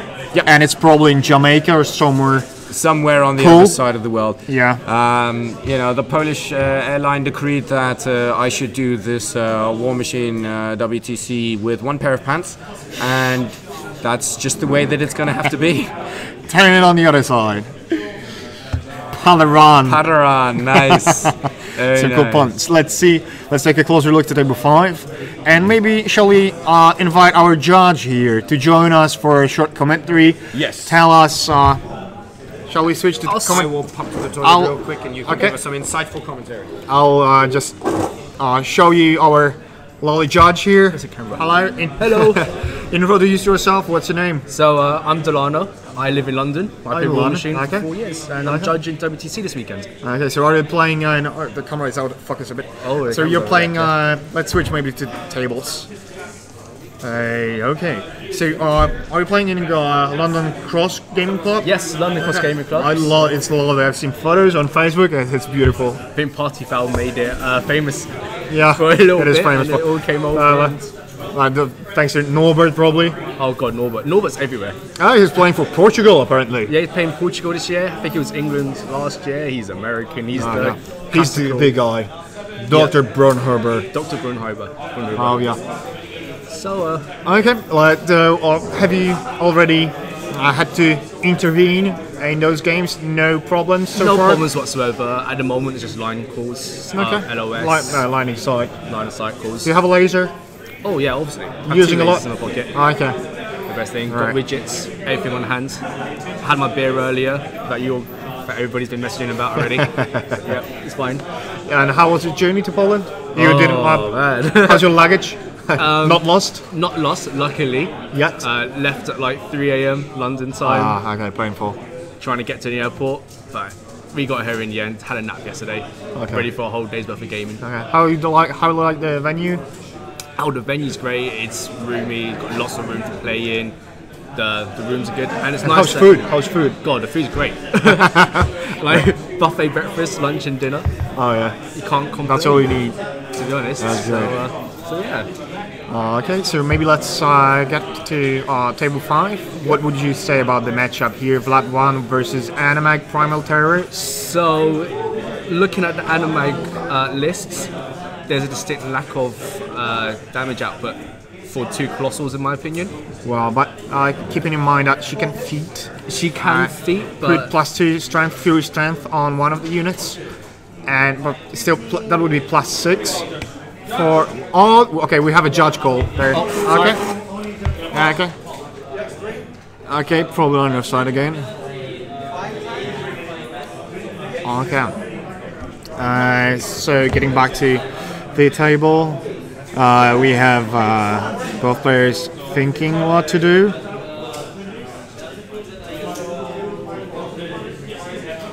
Okay, discussing warmongers. Allow me to turn all the autofocus from this camera too, because as they move hands, autofocus can be disturbing. Okay, should be better now. Let me check the predictions. The predictions still haven't changed. 12 people voted in favor of Australia instead of Greece. Nobody voted for Greece. We'll see. Hello, come on. Okay, we hello. Sweet Joy, come back. So, how was it? yeah, it wasn't so bad. It was just a missed magic attack in combat. Ah, okay. Trying to back out of Okay, so getting hit. just rules reference. With reference, so it's not bad whatsoever. Right. But everybody's busy playing games. Here we are. Not us. We're busy watching games, as you guys are with us. So you looking forward to the whole weekend? Are you going to get some games in later as well, or Sir, could you please repeat? are you getting games in later afterwards? Or I'm not going to play tonight, as all my models are at my friend's place, and part of my models are being borrowed for Americans that are missing one player, and Tom Guan took place of this player. oh, okay, yeah. Cool. I'll pass it back. We are playing Watch Machine. Playing Watch Machine, that's the most exciting one, and there's no pressure. Okay. That's the best part about it. Oh yeah. Okay, Hand it back George. over. Thank you. All right. George's back. So this Oh, is, Charles and gone. table 5. Let me just adjust the clock positioning so you guys. Oh yeah, I'll adjust it. I'll adjust it. It's table number 5. Table 5, yeah. That's it, table.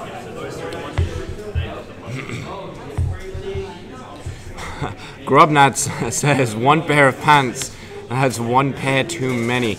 I'm not so sure. I think 1 pair of pants is just the right number. The best thing about Watch Machine is you can't lose. Absolutely. It's also the best part about commentating is that the performance pressure is not there, which I am well aware of, especially on the first round. I mean, if this is like having played in WTC 3 times, every single time, at least, especially the first round on the first day, the pressure is actually enormous because you don't want to be the guy who does something stupid and gets yourself killed. You don't want to let down your team. Sorry to interrupt you, but we have already 2 games won by Canada Goose against Australia Wobbegong. Wobbegong, ooh. So 2, the negative 1. One against Butcher 1 and Sylvester 1. Oh, very One nice. against Arcadius. Yeah, Canada Goose is definitely Taking a the team. lead 2-0. 1 game more, and that'll be over. And that's it, yeah. And that's it. Yeah, Canada Goose being one of the teams that has been quoted by many people as having the potential to win the whole thing. So definitely that's a team that you want to keep your eye on. Oh yeah. But let's get back to the action here that we have on the table. Okay. So it looks like we have Vlad's Colossal on the top side here, just chomping his way through some Chosen, you know, making those big meaty fists do some work. Of course, you know you wanna boost your hits because Matt 5 on these K-Dot Colossals, Yeah. something like that, something bad. But when they do hit, they hit pretty hard. Let me check. Yeah, so sorry to all of you Australian viewers out there. Mat 6. Mat 6. Okay, good.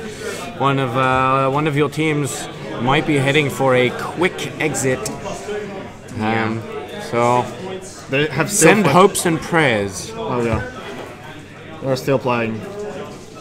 That's the first team to be They might in even, danger of losing. they might even be the first team out of the entire tournament to get knocked out, which would be a little bit embarrassing. Yikes. Okay. But then again, this is Canada Goose they're going up against, and they have a really a legitimately serious chance of winning the whole thing. So you can't feel too bad about losing to Canada Goose. Really, the players. We saw some of their players yesterday on the grudge match between Canada and America, and Grubnuts, you are completely correct. Goose is a stacked team. I mean, really, they just the Canadians have prepared so well this year. They put in a lot of hours, and they put all their best players. And they knocked out yesterday in the grudge match. They won against USA, right? Oh yeah, 3-2. Yeah. They on stream they won against the Americans 3-2, and off stream on the side table they beat the Americans 4-1. Oh yeah. Yeah, so 7-3 in a total. And we had matchup. some another clash between France and Germany. France and Germany. Yeah, actually, Germany won that one. Yeah, 7-6. 7-6. There were 13 games being played, and Germany won just barely, 7-6. Yeah, it was really even. It came down all the way down to the final game. And what about the Ashes game? Actually, I'm not sure who won that. But when I was Maybe there, our judge it knows was, it. Do you know who won yesterday the Ashes match? England beats Australia 83. Ooh. Wow. Okay. Our judge is smiling and I'm happy.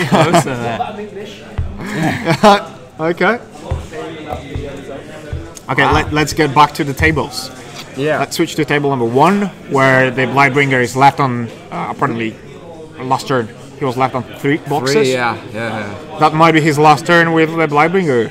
Say goodbye. I mean, now it's going to be, a Scar 1 post feat. Now it's time for Animag to return the favor, I think. Maybe going to be seeing a counter feed here. Is that a feed token? Let me check. Which one? White one. It's written feed, I think. Let me check. It's a feed token. We're just gonna. Don't forget that Wales beat the Irish too. Yes, that's right. Yeah, Wales. It's definitely feed token. Sure. Wales beat Ireland quite handily yesterday, 4-1 on the grudge stream. On Casual Friday. Casual Friday. Yeah. You got to watch out for Casual Friday. Casual Friday turns into Casual Saturday morning very quickly. And then end up losing 2 games almost immediately against Canada. Yeah. Yeah. Now we are having Czech Republic beating one of Dutch players. Oh no. Oh, disaster. Come on, Team Netherlands. You guys can do it. Oh yeah, that's interesting. Yeah, my fellow countrymen. Oh yeah, okay. I hope they do well. Me too. So what are I seeing here? Some line of sight measurement. Oh, you have some friends on stream. Yeah. We have Guns from Gunmeister Games, the designer of Judgment, coming by to say hi. Isn't that 2-9 that we are going to see some Judgment games? Yeah, we might be able to see some Judgment tonight. Basically, I made a deal with Jeff Galea. If his team scrubs out today, then Saturday evening program is going to be Beers and Judgment, because the pressure is off. There's no need to have to go win. full auto. Exactly. So they can just go nuts. So yeah, and by the looks of it, we may be seeing that. Is that Jeff's team? No, that's not Jeff's team. No. That's the other one. So we'll have to see. And if not, we definitely have a Judgment planned for you tomorrow evening. We have the Australian-German grudge match, which is going to be live streamed and commentated by yours truly. If you don't know what it is, Judgment is a MOBA style 52mm 5v5 game. Very exciting, very cool, and amazing models. You should check it out at judgment.game. Oh yeah, go Canada! Go Canada! Have they won already? No, it's still 2-0. Still 2-0. Let's get back to table 2, maybe? Okay, yeah, let's take a look at these tables. The beautiful beach table. Okay, so as predicted, the Raptors are dead. The last one. The last one remains. They heroically charged into the Idrians, attempting to block them with their bodies. And because those bodies happen to be frail elven bodies, they were quickly brushed aside and have been with the have been waves subsequently of the tide. crushed. Oh my goodness! So I'm not sure what was the plan there with Jim's plan there with the Raptors, but it backfired on him, and now his top flank over here is completely collapsing.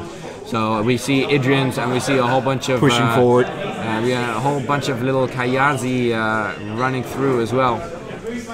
So that explains all of the dead Raptors, which means that Jim is forced into pretty much defending his zone. He's getting surrounded on all sides. So we're probably going to be looking at Nick Owen taking a decisive scenario lead here. He still has not dealt with this one Raptor here that's contesting the zone and the central flag. But I'm sure once this Warjack goes in, that Raptor is going to be no more. Oh yeah. Okay. Let's go to the swamp table number 3. Table 3, I thought, yes. Table number 3 is the foggy swamp table with boats in the mist with screaming weapon masters on both sides, and the Khadorian screaming weapon masters have now gone in on the Krix army, and they've that's Khadorian turn right now. Yeah, and have pushed out a nice little wedge. Ooh. And they've seemed to have killed their fair share of Bane warriors. Let's see, 1, 2, 3, 4, 5, 6. So they've killed about 4 Bane warriors up here on this top flank. They killed the 2 Bane warriors that were in this cloud down here. And so now it's just a matter of positioning a front line of berserkers, and then putting up your secondary line to countercharge, or not countercharge, but to retaliate against the wave of Bane Thralls that are going to be coming next turn. I think Bane Knights in total, there's only 1, 2, 3 left. So that's looking good. We still have this quite heavily stacked left flank from Luke that is pretty much completely intact. They're going to be making an advance right here. Oh yeah. So as you can see, there's some it's just some threat ranges being measured out. He's going to pop down some clouds to stop the charge lanes from these desecrators. Although don't think desecrators are really a big melee threat that, you know. Let me check what You know, I mean, yeah, they're good enough. They're good enough to kill. They're good enough to kill infantry. You know. Linda says it's nice to see some Doom Reavers on the table. Absolutely, After it's so been a long time. Yeah. Okay, so Desecrators, 12-18, a 12 range, power 14, AOE 4 range attack. Yeah, they drop those Scather templates, which are really nice. And they have Grievous Wounds, but on their melee weapon with power 17.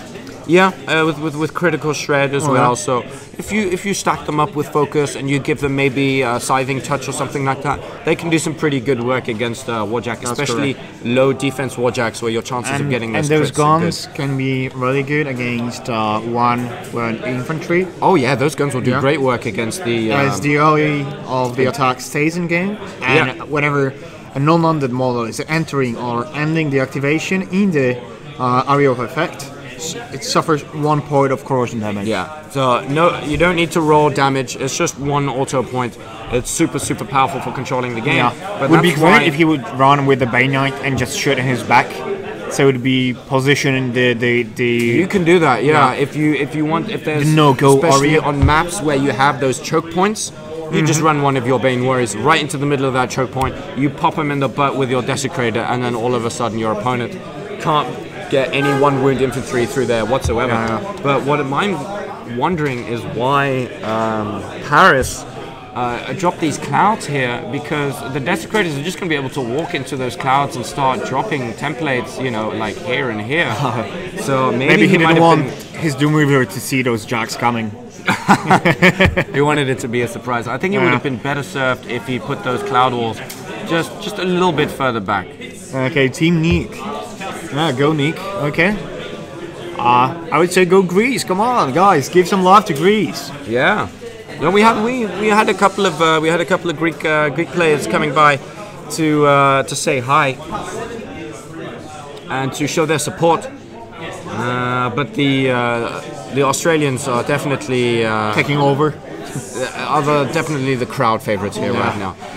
Yeah, -2 rats in the clouds. Yeah, but I mean, you don't need a direct hit. I mean, you're perfectly happy to have these clouds, these scathed templates just scatter around. So I think Paris would have been better served. And still, by you know, actually- those jacks can enter just the theme force cloud, and it'll be okay. yeah, It's not that far. yeah. Oh yeah, come on, think- Greece. I think here would have been slightly better positioned for those clouds. But hey, Yeah. Okay, let's switch to table number 4, the Yes. grassland. the Rocky Glasslands table. So we now are back on the troll. Oh, there we Arcana. go. Just in time to see the Arcana. Let's take a look at which one he's dropping. Table 4. Stole 4. We're just going to go check for you I think Camille is checking right now. Arcana just got popped.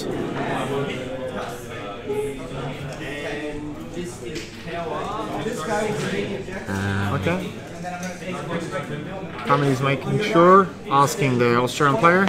Yeah, we'll see. Yeah. Okay, that's really interesting.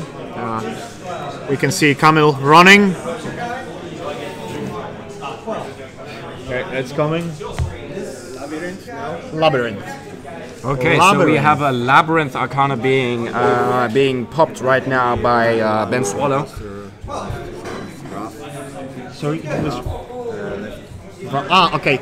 So Labyrinth has been played right now. That's the speed debuff, right?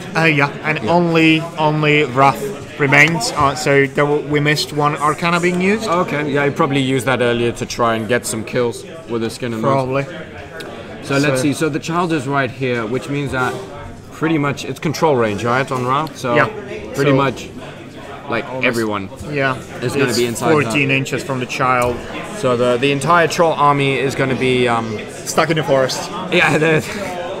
Oh my goodness. Trolls in the forest. Trolls in the forest with a speed debuff. Oh my god. No. That's unfortunate. So we're basically going to be seeing the troll army just walking 2 inches forward for the whole army. Trolling. Slowly Oh, but up the field. we are seeing a charge from cavalry. Yeah. I mean, even with the That's a fast unit. fast units, point blank range, even with the speed debuff, they can still get the job done. And some interesting slants, maybe. Yeah, but Nothing I'm not off sure. the. You have the. Do they still have the movement minimum that they need in order to get the slam, or? I think they have a special rule that they can get it no matter how little they move. Or is that a battle engine? Let me check. So there are no.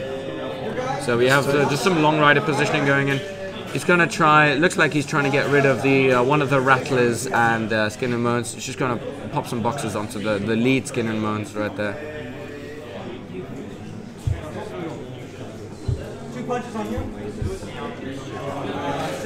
But these skin and moans.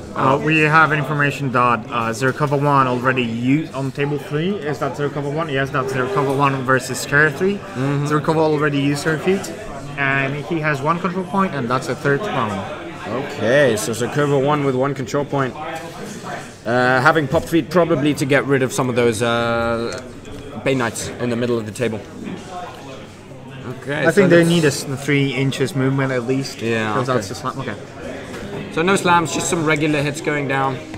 Trying to put some boxes on the Rattler and the Skin and Moans right here in the middle of the table. Oh, on table 1, let's let's get back to table table 1. Legion has 4 control points. Oh yeah, 2-0. yeah. So we have some 1, 2, 3, 4. We have Henry. As we said, you know, Henry was pushing forward really aggressively on this top flag, and you know, he's been scoring this zone, you know, consistently because he managed to push the line of play all the way over here.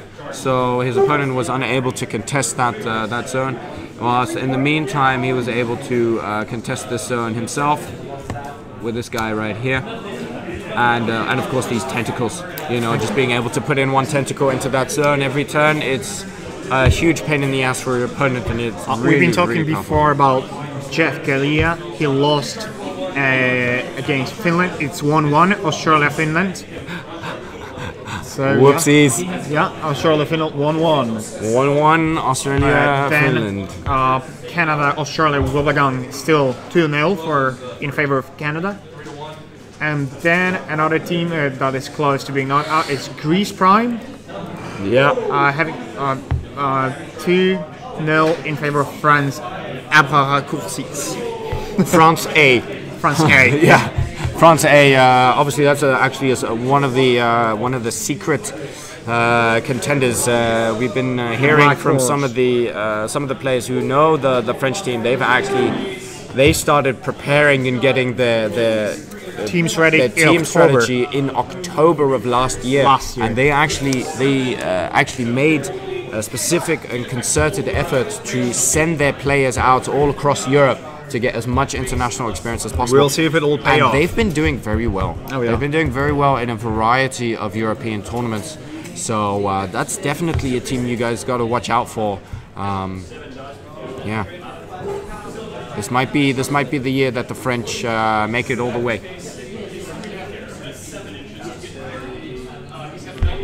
Okay. Oh, Portugal Prime got another win. Yeah. Portugal Prime. Go Norbert. Yeah. I'd love to see them in their top brackets. That would be very exciting. That would be cool. Well, I still do not see the. Okay, so that's the direct info from the player. From Leander, a friend of his just won a match. He's actually faster than the official blog. So thanks for the heads up there. Right. Okay, brilliant. Right. Okay, so table one. So Mackey's has got his work cut out for him. You know, he's gonna have to put in some serious work to. He's measuring if he can to not lose on scenario contest, because that's this part here. That's a huge obstacle. That's a building, yeah. That's a building. So you cannot pass through it. You have to go around. Yeah, and Henry has done a very good job of blocking access to his circular zone with a chosen strategically placed to block the way. So that's going to be a tough to contest, because not only is there this massive obstruction blocking the way, but that's a hill. There's a hill. Maybe the Wraith engine can do it. Yeah, because that's a hill and he can pass. Okay. Yeah. Maybe let's switch to table 5, as I'm really curious how those double Calderon Colossus are doing versus Animac. Okay. So as we can see, Colossus are being held back. That's understandable. I mean, he's going to have to take a couple of turns to churn his way through all of these. All of this infantry that Marius is bringing with his Animag list. And the clock is quite even? Yeah, 20 minutes on each side, so there's no significant advantages there. Okay. David has to just play it calm, play it cool. He has to just make sure that he contests a little bit so that he doesn't give away a scenario lead, and he just needs to slowly, round by round, grind his way through all of these infantry models. Oh yeah, I know. Portugal Prime. It's 2-0 against Denmark 2. Okay. Go Portugal. Yeah, go Portugal. Well done. Okay, let me check the other teams. Maybe. Okay, so here in this room, in a Cold War matchup, America, USA Rockefeller versus Russia Sputnik, we are having Jake Van Meter winning with his Callis 1 against Harbinger 1. Okay, so that's 1-0 for America Rockefeller. USA. Okay, in the other teams, Australia Wobagon still holding still 2-0. They're still fighting, still in game. Yeah, those last 3 games are probably going to go down to the wire. Oh yeah. So let's see what's going on the table here. I think we just have some tentacles getting ready to be placed right here, and I think we have the flappies up top activating now. Oh no, that's a tentacle. Is it? Is it? Is it running to contest? That's what I would do. Run. No. No, stay. Oh. Oop. He's thinking about it.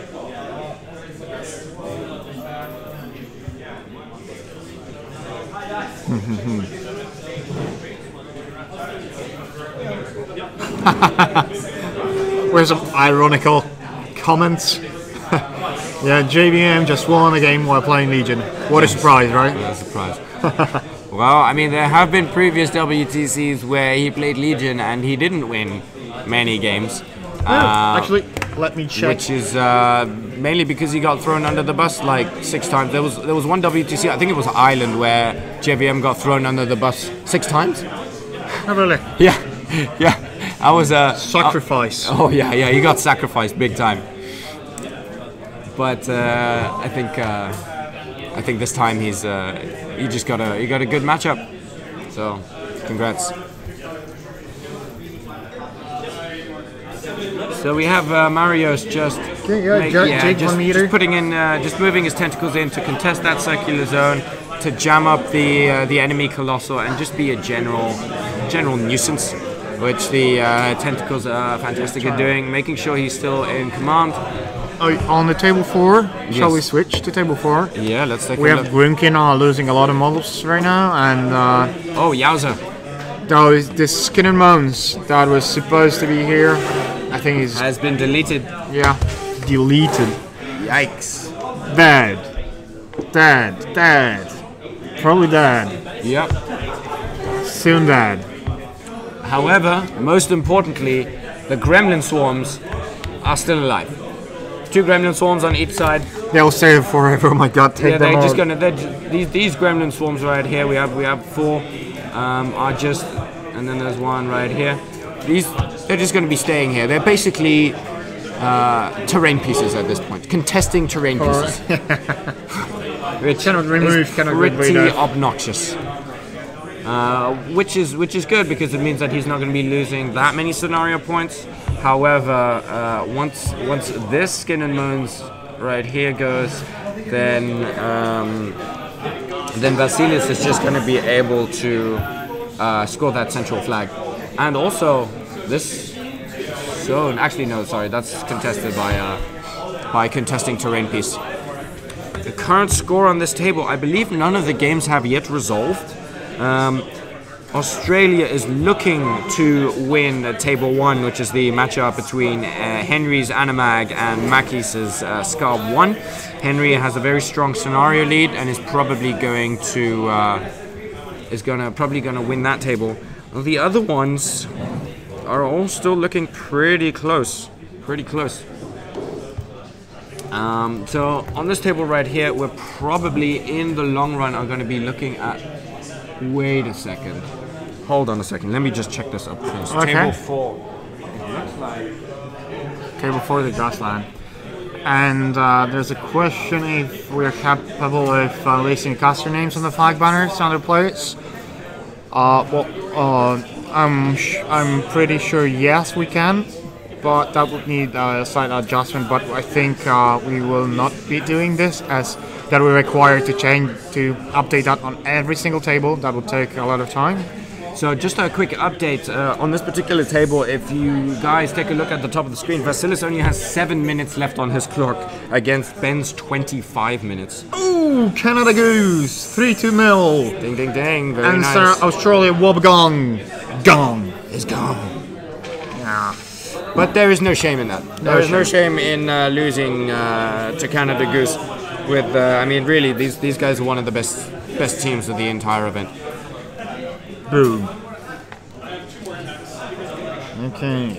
But it always sucks to lose, especially on the first round. The first round loss is always the worst. But this game is really like by 0-1. Yeah. You win or you lose. You can still go 5-1.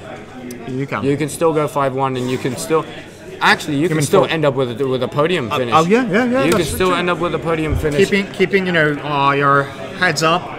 Don't get intimidated by the first round loss. And just play your game. Exactly. Just continue. Focus. Gather yourselves and just go for it. So.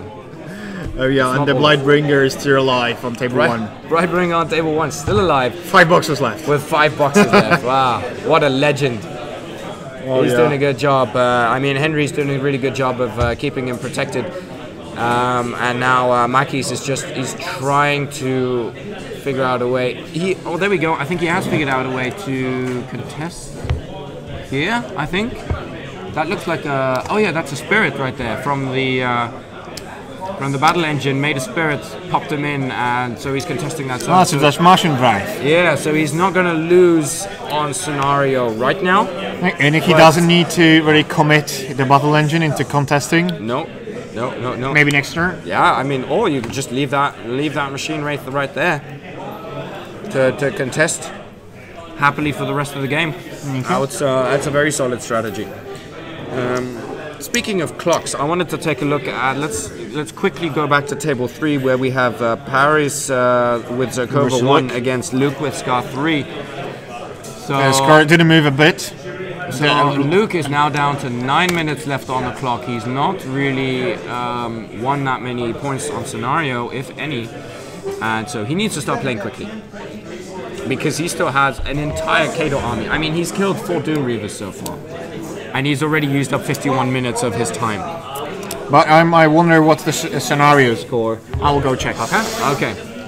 So Piotr is just going to go check the scenario score on this one. This, we may be looking at a Greek win here, if on this particular table, if Luke clocks himself. So Paris just has to focus on playing cool, playing calm, not losing on scenario, and just allow his opponent to clock himself. Okay, that's Zarkova 1 with 1 control point. 1 control point with Zarkova 1. So, yikes. So Luke here actually is going to have to play a little bit more aggressively. He needs to catch up on scenario. At the same time, he's not allowed to clock himself. Ooh, that's going to be tough. Sorry, that was a mistake in pairings in results input. Apparently Canada and Australia, it's still not finished. Australia just scored 1 point. And Arcades won against Silvestre 1. Oh yeah, so it's 2-1. Yeah. So Liam Gallagher didn't lose. Oh yeah, he actually won his matchup. It's very interesting. Australia's retaliating. That's right. Okay, interesting.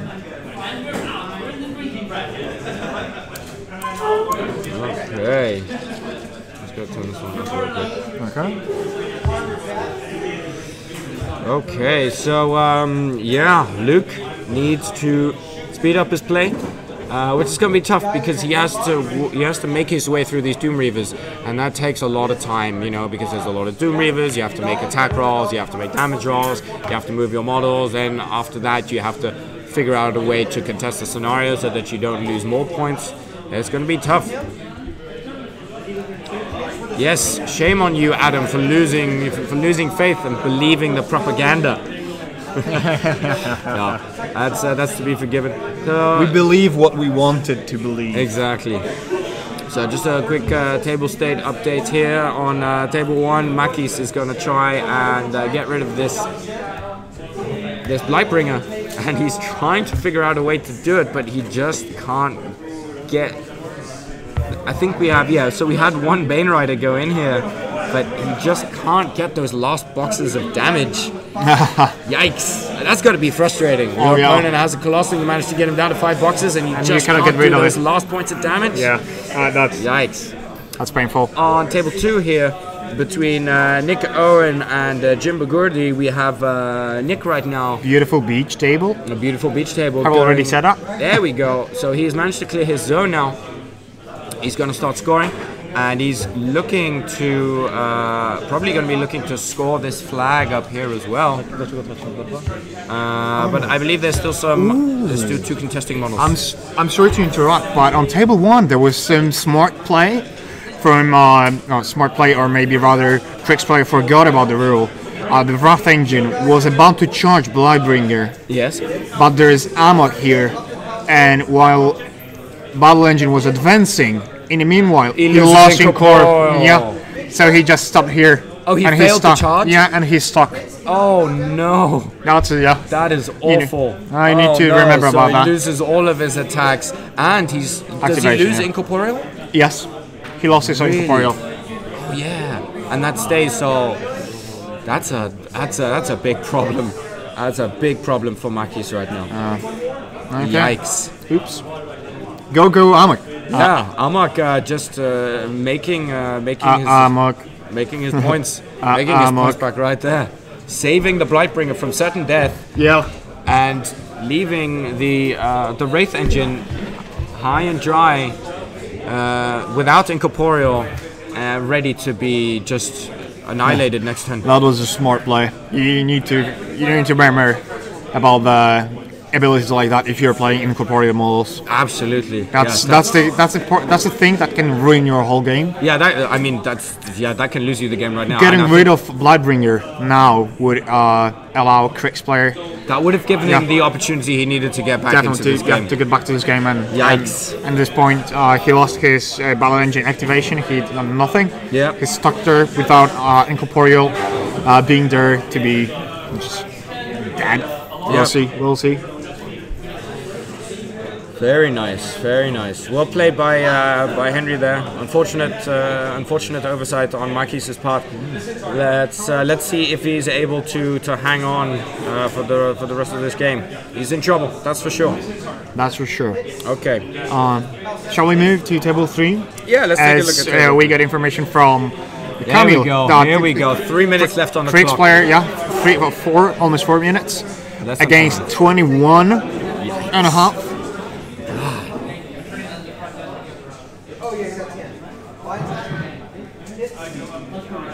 So, well, yeah. Yeah, we might have to see. Judge answer that question whether or not the Wraith engine regains incorporeal because he's not in the aura now, but he walked into it and then he lost it and then he got bumped. So the aura. So that's just for clarification. The aura says that. Let me see. Yeah, that's the wording of aura. Is while within 10 inches of this model, enemy models lose incorporeal. So when you enter the area, you automatically lose incorporeal. Yeah, and then you fail the charge, you get bumped, and yeah. So it looks like he's probably lost incorporeal for the turn. Yeah, which is very unfortunate. But Luke. Getting down to 2 minutes 40 seconds. He's about to clock himself. I mean, there's no way he can and he's play losing the on rest of scenario. this game on. And he's losing on scenario. Exactly, he's losing on scenario. He can't just be like, oh yeah, sacrifice all actions past the turn. So 5 times we in a might row. have a surprise here. Yeah, so he's going as to we all predicted, Skyro 3 winning there. Yeah, I mean he had the advantage. Sad news for you, God. Oh my God. Czech Republic just annihilated Netherlands. They won 4-0 so far. I'm so sorry. Is that the only Dutch team? Yeah. Oh my God. Oh my goodness. Don't worry. Still 5 rounds to go. Oh my goodness. Well, I hope you'll recover. I hope. I mean, the Czech Republic needs to go ahead and win the entire better check event. that. Yeah, we better check that. In order for us to reclaim any kind of honor here. Yikes! The Dutch team taking quite a hard face plant here. Okay. Going straight to Beer Machine League. So that's the first team that won, actually. Yeah, that's the first Czech Republic. Okay, so go Czech Republic. Yikes! Go Czechia. As that's the other name. Okay. That's pretty embarrassing. Let's get. I feel bad for them. I feel bad for my. Which my table, guys, Dutchies. would you like to see right now? No. Let's stay on. Wait. Or shall we stay here? Oh, let's that's take it. a look. Okay, that's, so Luke has turn passed right the now. clock, and now Paris is just going to take a casual turn. Casual 10-minute turn. There's nothing better than. I'm pretty sure he was aware of the time advantage. He's super calm right now. There is nothing better than the sensation of playing and being this far ahead on clock, and you're ahead on scenario, and you're just like, oh, this is amazing. You can go for a cigarette, get back, and still. Exactly. You can relax. There's no pressure. There's no time crunch. You can play calmly, play at your own pace. So we have a first game being won by Animac player here. Winning on scenario. Yeah. So it looks like Makis wasn't able to to claw his way back on scenario. I think the battle engine mistake really probably cost him the game there. I mean, he had Henry had the lead on scenario early on. Let's change the score. He had the attrition lead. Sure, he had the attrition lead with just being able to do a lot of damage and keeping his Blightbringer alive, and then that whole incorporeal failed incorporeal charge getting bounced back and losing his activation. I mean, that just sealed the deal. Yeah. Okay, so we have Australia taking first game. Okay. And it looks like, but on the other hand, Greece is going to probably take table 3 with Luke. I would assume about that to clock himself. I don't know how he's going to be able to win that game without, with 2 minutes left on the clock, whilst losing on scenario. So let's take a look. We have the beautiful beach table here on number 2. I think. Oh, here we go. It looks like Jim has finally unpacked his Thagrosh 1 army, and he's sending his war beasts in now to do some damage and get some kills, and he seems to be doing pretty well. I mean, let's see. Nick is down to 1 heavy warjack. So, yeah, Jim's Thagrosh 1 army seemingly having had the punch to knock out all of these warjacks. So Nick is down to a light warjack and a heavy warjack, and all of the other ones are dead. He's still got some Idrians going, and still got some Kayazis. So he's looking fairly stable in terms of the scenario, but the attrition is starting to go against him. Yeah. As just information for Polish fans. Our friend Elros just won his game, so Poland got a lead against happening in Norway, Munin. Okay.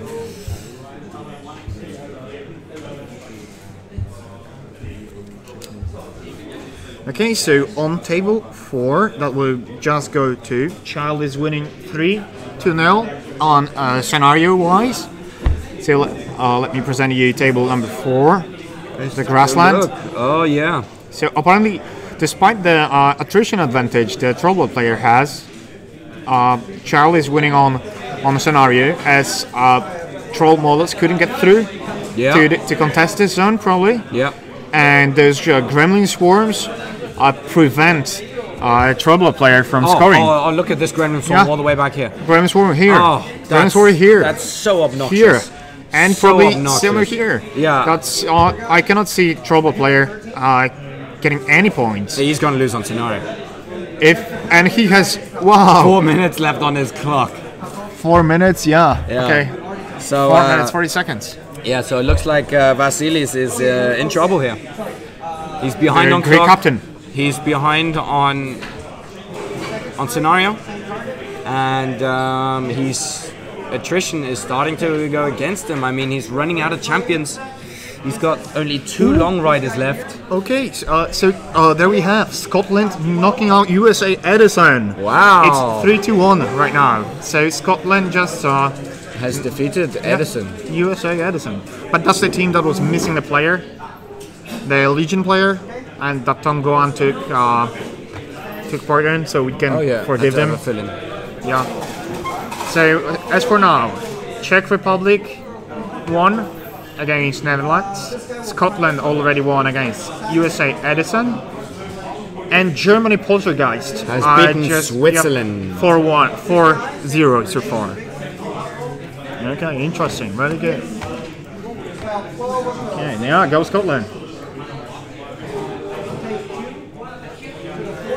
Wow. Okay, so what we're seeing right now is Vasily's turn. He's got 3 minutes left on the clock, so let's stay here for a quick while. So we got 3 minutes left on his clock, and I don't know what he's going to do. You know, this is a tough position to be in. This far behind on scenario, this far behind on clock. Okay. I mean, I guess you go for an assassination, but I mean, this is Madrak, you know. I mean, all he has is a bomber. That's pretty much the only gun he has in the entire army. On table 5, the desert table. The Vlad against Animag Yeah, matchup. Kedar has huge advantage on time. It's 20 minutes to... Let's just switch to the action because we're going to be seeing a monster trample here by this colossal. Can you? Yeah, because there are no middle-based models in just the Ravens. Yeah, he's just gonna squash a whole bunch of birds. Oh yeah, quack quack. That wasn't a sound of the bird. That's got to be satisfying. Like just a big monster trample over all those little jamming infantry models. Very cool. Very cool. Okay, so that's whilst that is going on, he's just measuring everything. He's still allocating focus. This is just a proxy right now. This is what's going to happen. But let's go back to table number 4. Table number 4, where Vasilis is about to clock himself. Number 4. Number 4. He's got 1 minute left. 1 minute 50 He's trying seconds. to do something. He needs to go. Yeah, he needs to try an assassination run. Oh, he's trying to contest. So he's just figuring out right now. Just measuring quickly. If he can get his Mauler into range to contest. Okay, that's it. Hello, somebody's filming us. It looks bad for him. He's got 1.5 minutes left on his clock. Against he's behind 13. on scenario. And yeah, sure, you can contest this zone, but then what? Doesn't even matter. That doesn't help him win the game. It's 4-0 in scenario, so just keeping up with turns. He probably don't want to lose. The question is, does he actually get melee range on the child here? Maybe. He doesn't charge it. I think it's a walk. Maybe to get some swings in on this warcaster here. He's got 1 minute left on his clock. Can he do the assassination? That's the question. Can he? Yeah. Okay. Here we go. We got some boxes going down on the child. Okay, so child is taking damage. He's taken about 7 boxes worth of damage. Okay. And he's attacking back. Okay, so that was a free strike. Yeah, he's looking to try. Did he lost an aspect? Spirals. No aspects out. Clock back to Vasilis. And 30 seconds left. Oh, I think it was failed. Yeah, that was all he had. 25 seconds. He's got 25 seconds to make something happen here. I don't think this is gonna go. I don't think this assassination run is gonna work out. No. Ooh, is that a champion? Okay, 15, 14. That might be a solo. That's a solo. Okay, that was the game. Yeah, he realizes he can't do it. He doesn't have the time to do it. And Vasilis Mavros clocks himself, meaning that Australia. Yeah. Okay, so that was it. The model he wanted to charge with, then I have Pathfinder, and he couldn't charge. Yeah, and that was it. That's it. That was the game. So Australia goes up 2-0. Let's go back to table 3, where the clock is 2 minutes left for Luke. And Vasilis, with his Uncover 1, has now taken a 10-minute turn, which, he's still ahead on clock, but, 10-minute turns, they add up, Oh, yeah. Let me check the... So he's just trying to do some work, get rid of as many Crix models as he can. There we go. That's trying to get rid of all those contesting models. Australia, Flaming Galahs won against Finland. Hey, there you go. Already. Good job. Good job, Australia. France won against Greece Prime. And that's it so far. All right. So meanwhile, Paris is right now busy trying to clear the contesting models on his friendly zone.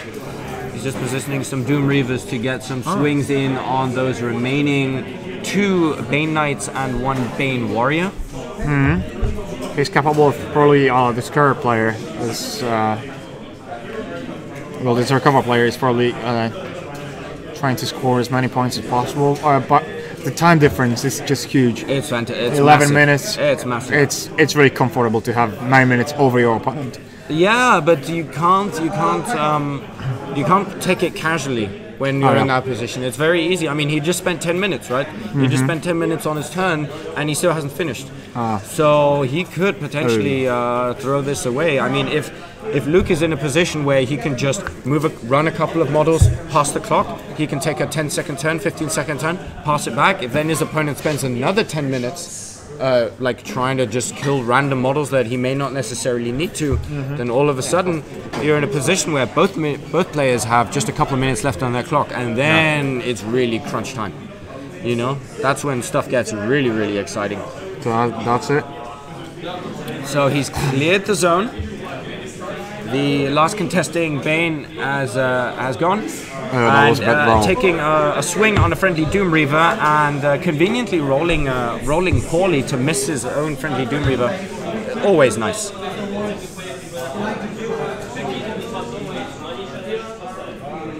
Okay, so Paris is positioning here to... There we go. I think we have a scenario victory for Paris here. He's scoring the middle flag, he's scoring the bottom flag, he's scoring the circular zone. So it looks like Greece has just won their first match in this first game in this matchup. Leaving. So we all were wrong. Yeah, we were all wrong apparently. So let's take a look.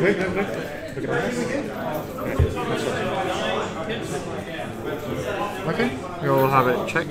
Yeah, we're just gonna check for you. It looks like we're just going to confirm that Luke has indeed conceded.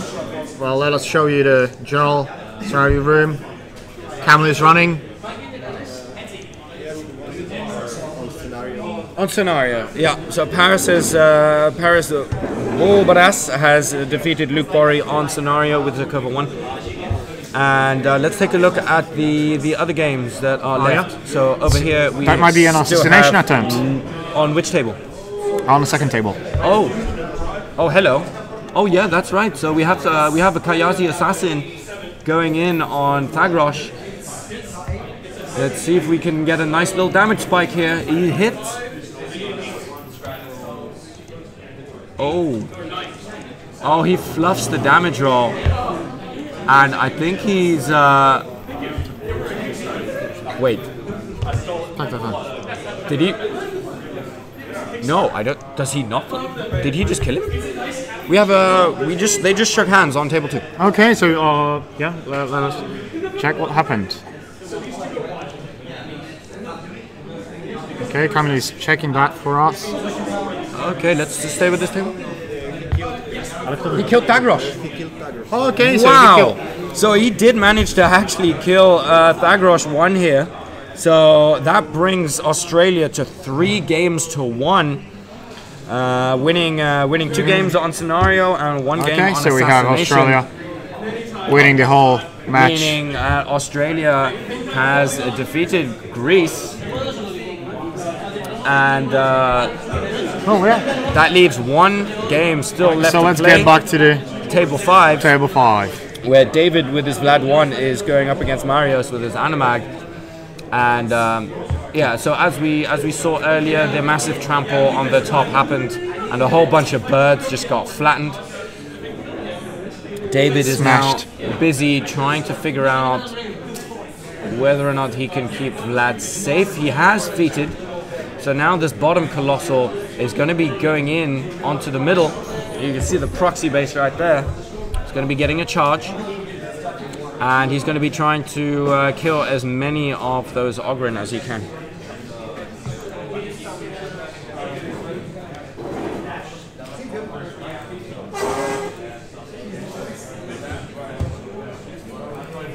Congratulations, Australia.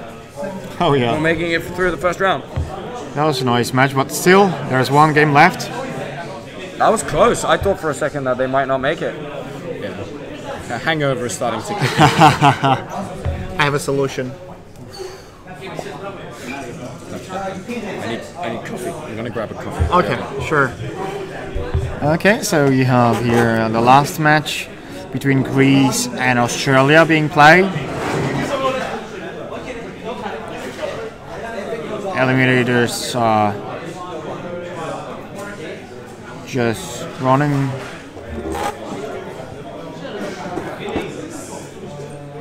And we have marking box. That was a control point for Australian player. Okay, and that's a Greek player's turn. 3 minutes left. not even. We'll see how it'll go on. Losing 2-3, 3-2 is always better than 4-1. Oh, and we are having over 200 viewers. Hello there. That's really cool. That's really cool. Let me check the other matchups. How to go? Germany, Poltergeist. Got a neat, clean 5-0 win over Switzerland Dairy Products. And that's for. And the other games are still being played. So the Greek player is speeding up. 2 minutes left remaining on his clock. Trying to putting the tentacle on the top side Hellmouth and the bottom side Hellmouth. I believe those Hellmouths are quite far from the mall here, over 8 inches, that's for sure.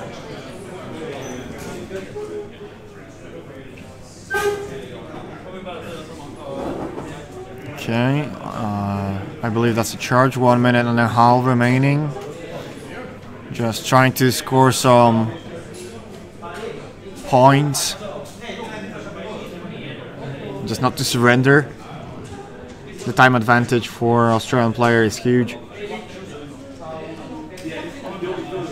Rolling the damage. Okay, that was a nice 12. Let's see how much boxes. How many boxes left? Oh, okay. He just started beating this colossal. There were probably the first damage he received.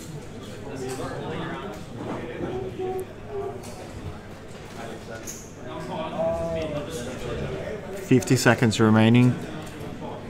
We're measuring how far those tentacles can charge, probably, or move at least.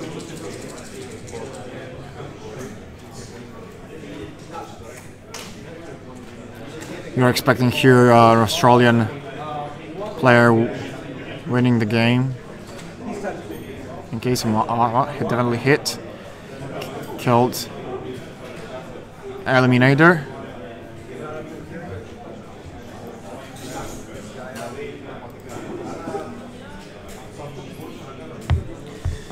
Okay, well, 10 seconds left. That's it. That's a handshake.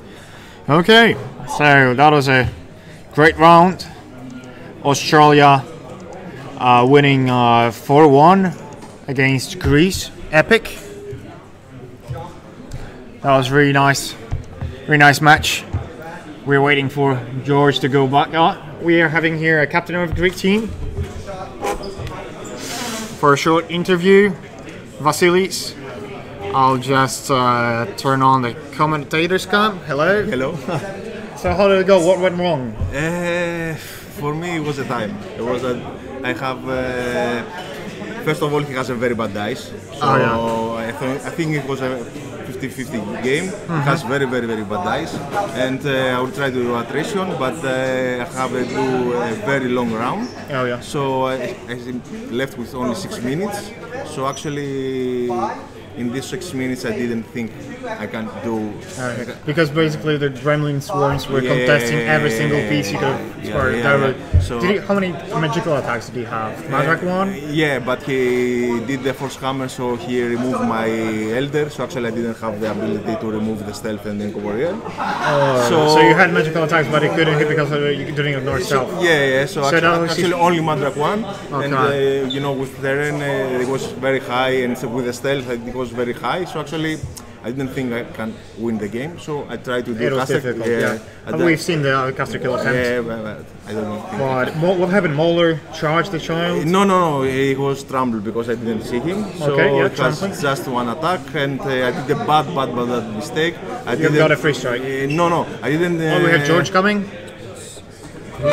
We were hosting so I did a bad mistake.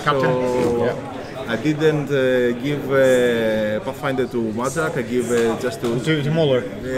No, Moeller take Pathfinder from the objective, so actually he was very good to go. All right. So I thought just go and do a trample, do just one attack, have Bomber some shots, and just Madrak try to kill him, but I did a very bad mistake. You forgot about Pathfinder. Yeah, I forgot to give Pathfinder to Madrak, I give him only just 2+2 math. Right. So it was just anxiety from the clock, you know, I have only 4 minutes, so I tried to think for 5-6 Yeah, I mean, by the time when you were down to activating Madrak, you had something like 30 seconds left. It's so hard to keep track of everything. But, you know, to be fair, from the start of the game, he had very, very bad dice. So actually, all the time, so all the time, I would told him to use my blue dice. Because you were sorry for him. So my dice was exploding many times. So I told him use my dice. To be fair, like every time. So you scored some friendliness points. We would switch between games, right? So we would like look at your game and be like, okay, you know, this is the table state, and they would come back, and then all of a sudden a Grimkin War Beast would just be missing. They were like, poof, another one. Poof, it was exploding dice. For me, I like 2 Skin and Moans, a couple of Rattlers. Yeah. So like you know, I shot like Skin and Bones, and I fell. I 360s like. It was like, I don't know. So to be fair, I think the outcome was fair, you know, because. But you scored one. You won one game, right? Yeah. So it's not, you know, 5-0. You scored one. As I told the guys, we are a very, very casual team, so we are. You're here for fun. We're trying to do 2 wins in this year. Last year was only 1 win. Yeah, I mean, we met last year. You met last year. Yeah. And so. I think it's very bad to do it in camera. Don't worry. Okay. It was really nice. They were actually some really good games. So we had a lot of fun casting them, and there were some very interesting matchups and some just really exciting stuff. The good thing is that we have not very noise here, so it was good. You're advantageous as for first game. It's quite cool to play here as it is really cold, fresh air. Okay. Thank you for joining us here. Thank you for coming, and good luck on the rest of your games. Thank you. Good luck. Good luck. Okay, I'll go and invite Henry to join us please, here. Yes, Australian captain. So we're going to speak with the Australian captain next about how the games went, about the matchup and the pairing process, what the general strategy was. It's coming. There you go. Henry. So, first off, congratulations. Thank you. Well done. You made it to the first round. Yep. Must be a relief. Oh, in my opinion, that's the hardest game of the weekend. Just shaking off the nerves. No, the first game has to go easy. Yeah. It sets the tone for the weekend. Yeah. And playing on stream is obviously much more relaxing than a normal game. So. but at least it's a quiet room, and the air is still fresh. Because can you imagine the couple of hundreds people playing there on, you know, you have oxygen and you can hear yourself think. So those are 2 advantages. But that's good. I mean, you know, high pressure of the first game, and on top of the fact that you're streaming and you won, must be. From now on, you're coasting. Oh yeah, that's it. I can go home now. That's fine. If that's as good as it gets, that's as good as it gets. Oh yeah, I'm sorry just to interrupt you. Actually, Canada Goose lost the game they were supposed to win after 2 quick wins. They lost 3 games, and Australia whoop gone. Upset. This could be the upset of the tournament right here, ladies and gentlemen. Canada Goose is out of the running. So that's unlikely that they're going to win the tournament. Wow. Okay. So Australia is looking to go 3-0. We're 3-0. Yep. For the first round. That's very impressive. Good job. We're all feeling really good about it. We wish you all the best for the games to come. So 2 remaining. We'll have 2 more rounds today and 3 tomorrow. All being streamed on our stream. Got a quick question. Tell us a little bit about the pairings and the matchups. How did that go? Who won the role? They won the role. Okay. Won the role. Okay. So they chose the 3 matchups. They took tables. Yeah, so we had Obviously, the tables. The biggest thing we wanted to avoid was our Grimkin player did not want to see Legion full stop. Okay. He said, if I fight Legion, it's done. There's no game there. I lose. Okay.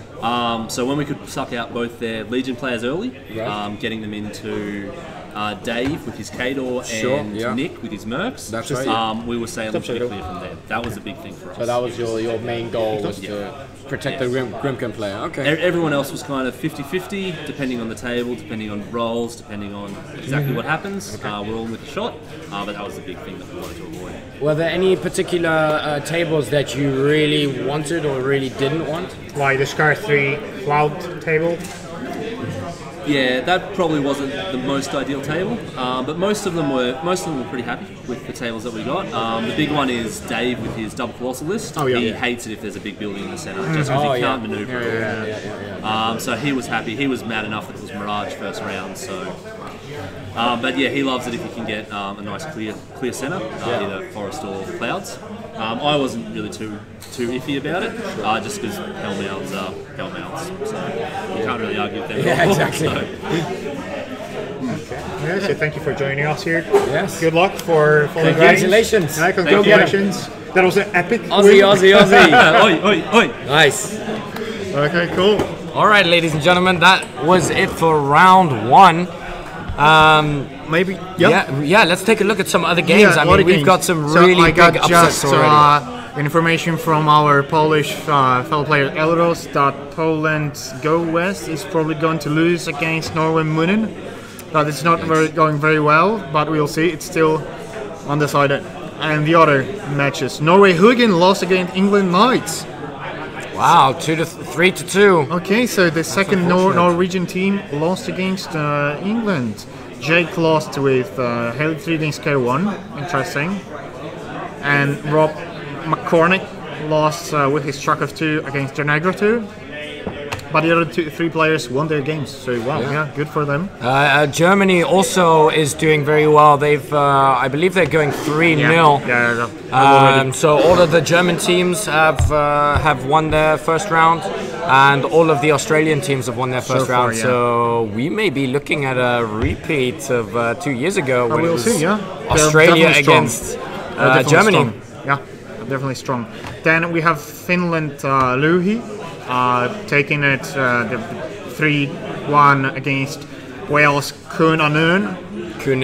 Yeah. Okay, yeah, sure. 3-1 so far. Russia Sputnik failing terribly against USA Rockefeller. Ooh, got wiped 5-0. 5-1, so Yikes. Cold War won by Americans. No surprise there.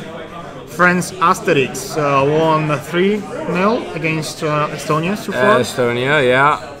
We're looking to turn that into a 5-0, I think. Yeah. We'll see. Then Denmark lost to Portugal Prime. Go Portugal. Go Portugal. Good job. Yeah. Good job. Okay, France A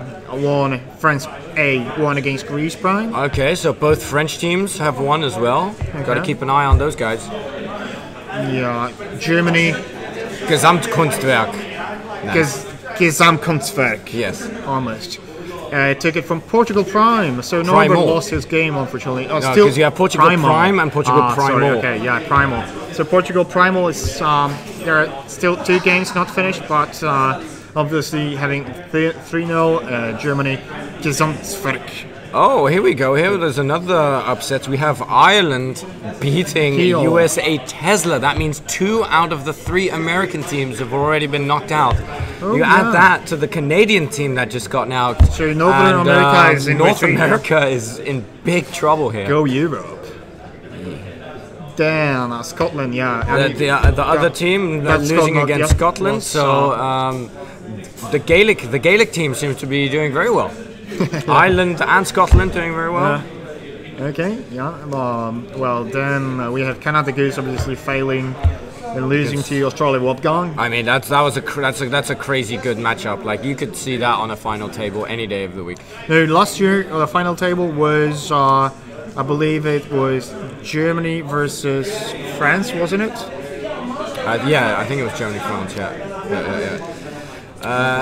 We don't need to talk about that game. Don't worry. We'll see. Nothing happens. Then Czech Republic, sadly. Stuff happens. Don't worry. Don't listen. Everything is fine. The Netherlands is doing great. Just don't ask any more questions. Then Finland losing. Spain Rogue losing to Switzerland Chocolate. Hey, you go Switzerland. Very nice. That was definitely a sweet game, but unfortunately, or fortunately for Swiss players, they took it 3-2 against Spain's Rogue. Okay, very nice. Okay. And that's it so far. Oh, and Australia Flaming Galaxy won Against so far Finland. 3-1 against Finland. Ikutorso. Okay. Was it a good finish? I don't know. My Finnish is terrible. Difficult to say, yeah. We'll have to ask them when we see them. When their games are finished. Yeah. All right, guys. We're going to be going for lunch break now. We are going to be back at, I think, 2 o'clock with the next Let me set of check games. that. So we want... Thank you very much for tuning in. This was the first round of the WTC. We saw some really cool plays. We saw some big upsets in the on the other table. Keep your eyes peeled. Go and get something to eat. Go stretch your legs. Yeah. And then Go take a beer if you want. It's Yeah, go take already a beer. after 12 in Poland. It's happy hour You're somewhere. morally allowed to have a beer. There you go. And yeah, you'll see us. We'll be back in about an hour and a half for round 2 of the War Machine Hordes World Team Championships. Stay tuned. Yeah, 2000. Stay tuned. See ya. Go Poland. Go Poland.